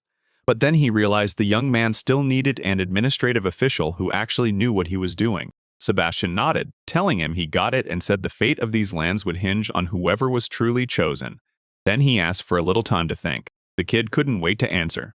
Then he finally stepped into the second part of the conversation, because he needed to get the truth straight with Count Louis. It's been ages since the Lord sent his great-uncle a desperate letter begging for help in the battle. But there's been zero reply and no reinforcements ever showed up. So yeah, maybe he got taken out. He also refused to rule out the chilling thought that his great-uncle might get twisted into a puppet for Count Palladium. But if he's doing all right, the young man wants to see him face to face and ask for support to keep pushing the territory forward, so he heads straight for the Limgarden fortress. Then Sebastian, after hearing the young gentleman's arguments, snapped into action and immediately readied the horses to race them straight to the fortress. Rushing onto Kane Street, he slammed into Goliath, who demanded to know whether Lord Kane would join them to seize the Limgarden fortress. Kane shot back in a serious voice, saying he was going there just to talk with the Count, and he wasn't going to capture a single thing. The warlord swaggered in and demanded they break this old man and bend him to their will, claiming his fortress would be the perfect base for Carlias' troops, while the young man stubbornly refused to see it his way. Jeff grilled his friend, insisting that the young gentleman would rather live in a mansion than a fortress. Goliath was convinced they'd massively overplay this fortress because there was nothing scary, nothing invincible about it. Goliath leaned in and told Jeff the fortress sat on Lord Kane's land, so it wasn't even something to touch, at least not without permission. And Jeff wouldn't buy his friend's take for a second. Meanwhile, Kane snapped the order to cut the chatter and hit the road, because the trek to the castle was brutally long and painfully dull. He even pointed out that the lord of these lands is his own father, and the young man is only playing his part out of duty. After those words were spoken, the war kicked off, but nothing felt like it truly changed for what was happening next, because to them, it basically came down to the same values and status either way. Alright, this is the moment. Once they hit the road to the castle, they'll be stuck traveling forever. Kane snapped that he didn't need all these guards, because this was just a normal meeting, nothing like seizing the fortress, and Goliath wouldn't budge. He swore he'd protect the young man, even if it meant throwing away his own life. Goliath ordered Gurai to stand watch over the mansion, but the young master had already hit his limit. He was itching to leave the second he could. Gurai leaned into Goliath and promised him, "You can count on me, no mouse will ever slip past the war's watchful eyes." With their resources secured, the trio tore out of the mansion, buzzing with anticipation for the adventure waiting next and the meeting about to hit them. Limgarden Fortress is basically a tiny town packed behind towering walls, and the locals straight up call it Fortress City. These walls are even taller and tougher than the capital's, plus there's a big suspension bridge hanging over the gap. When they finally reached that bridge, they froze because it was raised high, blocking the crossing and leaving them no way to get into the city. Kane realized that once the bridge lifted, no one could get out of the city. So how were they supposed to get food and weapons? Even while the young master kept running the numbers in his head, he still had to trust Limgarden Fortress would be stocked with plenty, because all that truly gnawed at him was one burning question. Why was the bridge lifted? Goliath refused to hear a single reason, because the fortress folk ignored the lord of these lands himself, and that insult burned a need for revenge straight into his bones. The The young man fought to steady his breathing and calm his general, because he knew this kind of rage would only make everything worse.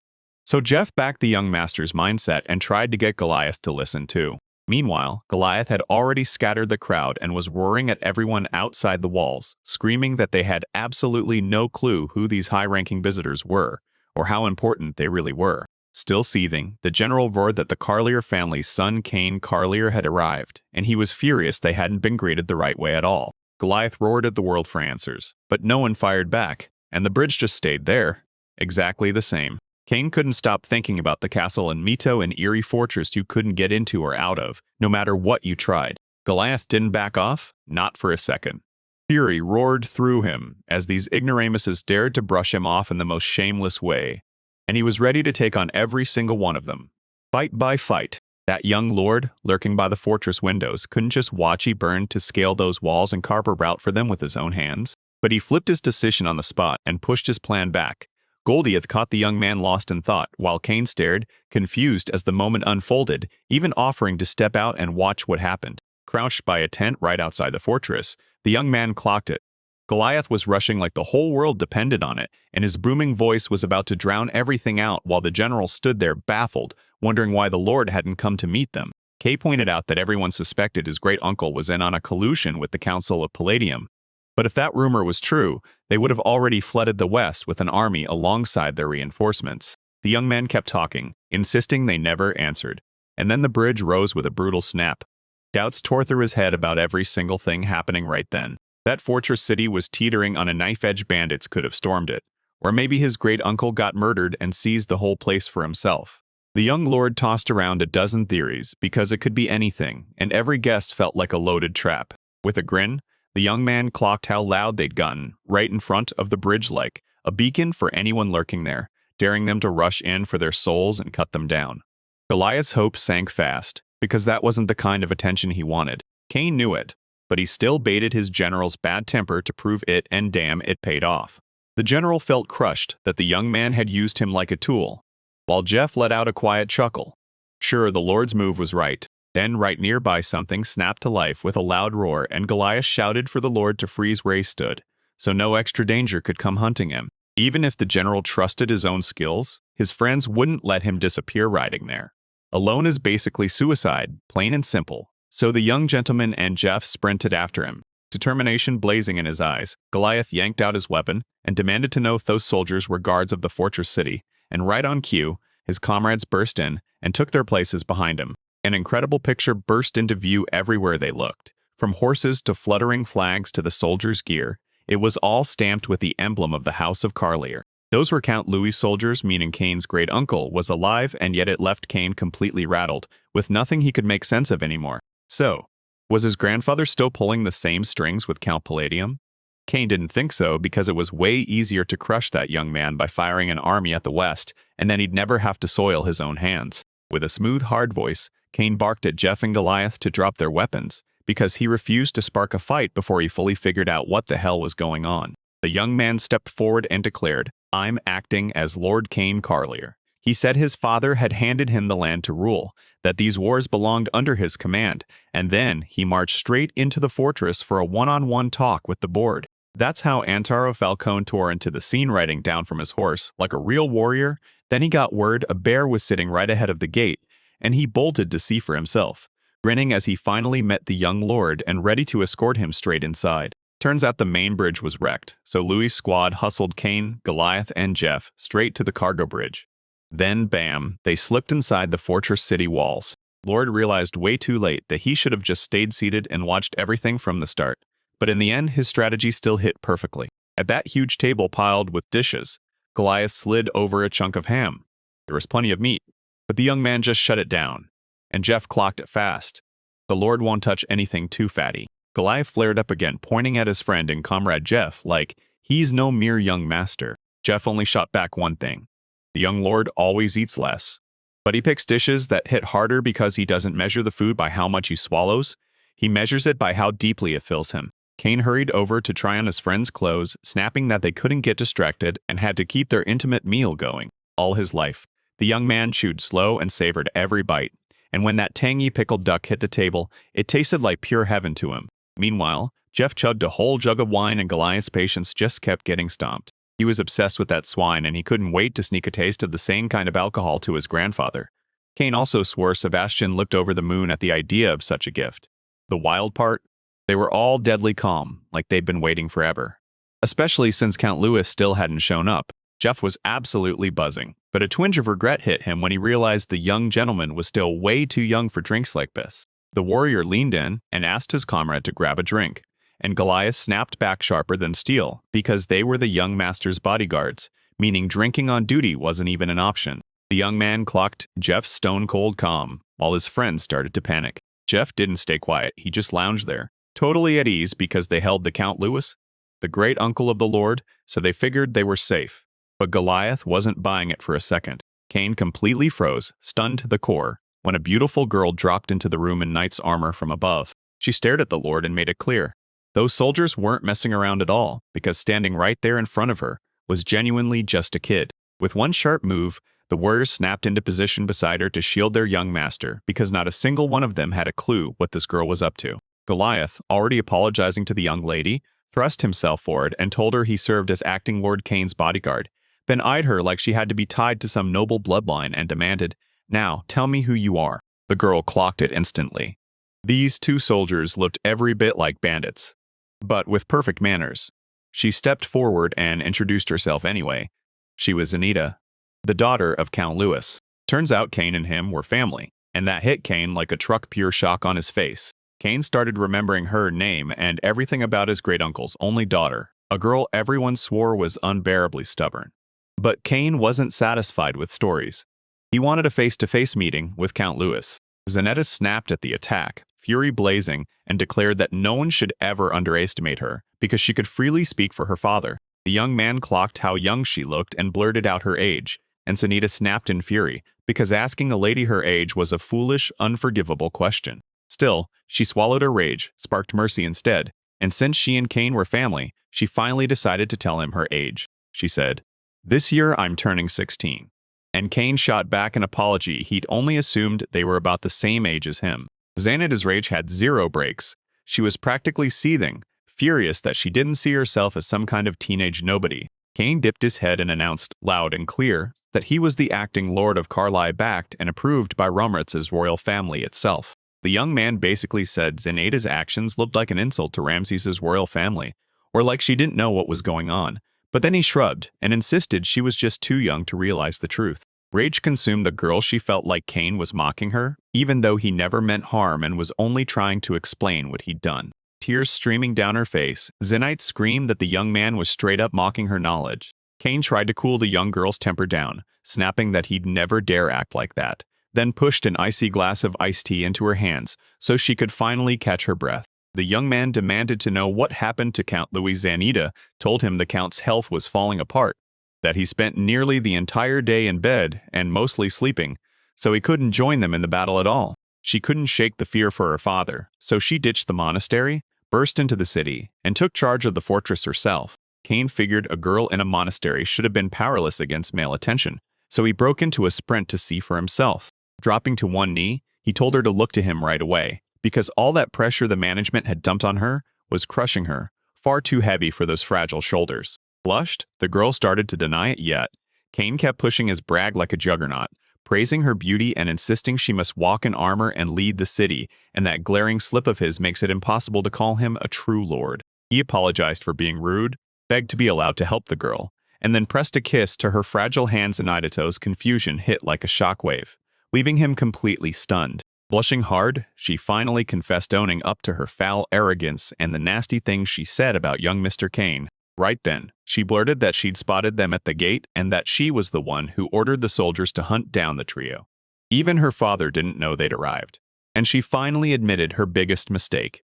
She should have told him everything the moment they came. She bolted out of the room at once, rushing to tell her father the young lord had arrived, and that snap decision left the two military leaders watching her utterly stunned. They clocked the young gentleman's subtle moves and even peppered him with questions about whether they should act like that.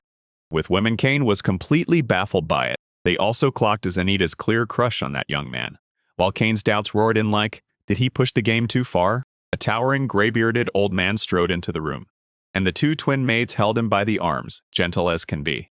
From the doorway, he bowed his head and apologized to Cain for keeping him waiting so long. Cain kicked things off with a warm greeting, grinning because he was thrilled to see his great-uncle, and then he pulled him in to talk because he'd come all this way to confront the bandit problem. The young man bowed and apologized for showing up at the fortress without an invitation, because Count Louis didn't feel quite as untouchable anymore. And deep down, he was still genuinely happy to see his grandson. The Count let slip that exhaustion had been creeping in all day, and he wanted to park the heavy questions until morning. But the young man shot back, insisting they hadn't seen each other in ages, and that too much needed sorting right now. In a sharp, commanding voice, the elder leaned in and told the young man to slow down, stop rushing, and just breathe. Cain remembered everything he'd ever heard about his great-uncle. The man had been famous for terrible health since he was young, and by 60, he looked downright withered yet. His eyes still burned with a fierce, stern strength. A sharp cold hung in the air, and that quick, cut-off conversation spelled nothing but trouble. Cain also clocked how weird the Counts looked. He'd never seen them on the earlier land. Were they really twins? And when did they start working in his house? The elder stared at Cain like a threat, and Cain just stood there baffled, because something about the young man's strange behavior felt seriously off. But the young master hurried to calm his grandfather, told him good night, and shoved the rest of the talk to tomorrow. Goliath's rage blazed as the reception turned freezing after all those years apart. The Count didn't even bother with him, and just shooed his grandson away. Cain then mocked the excuse of poor health, acting like his grandfather's choice was nothing but shock and convenience. Jeff stayed upbeat and nodded along with the Lord. Maybe Mr. Lewis really was hurting, and pushing him to talk while he was like that just wouldn't be right. Cain snapped at Goliath for judging too rashly because Mr. Louis was his grandfather's younger brother, the one Goliath worshipped, and the kid basically demanded the war.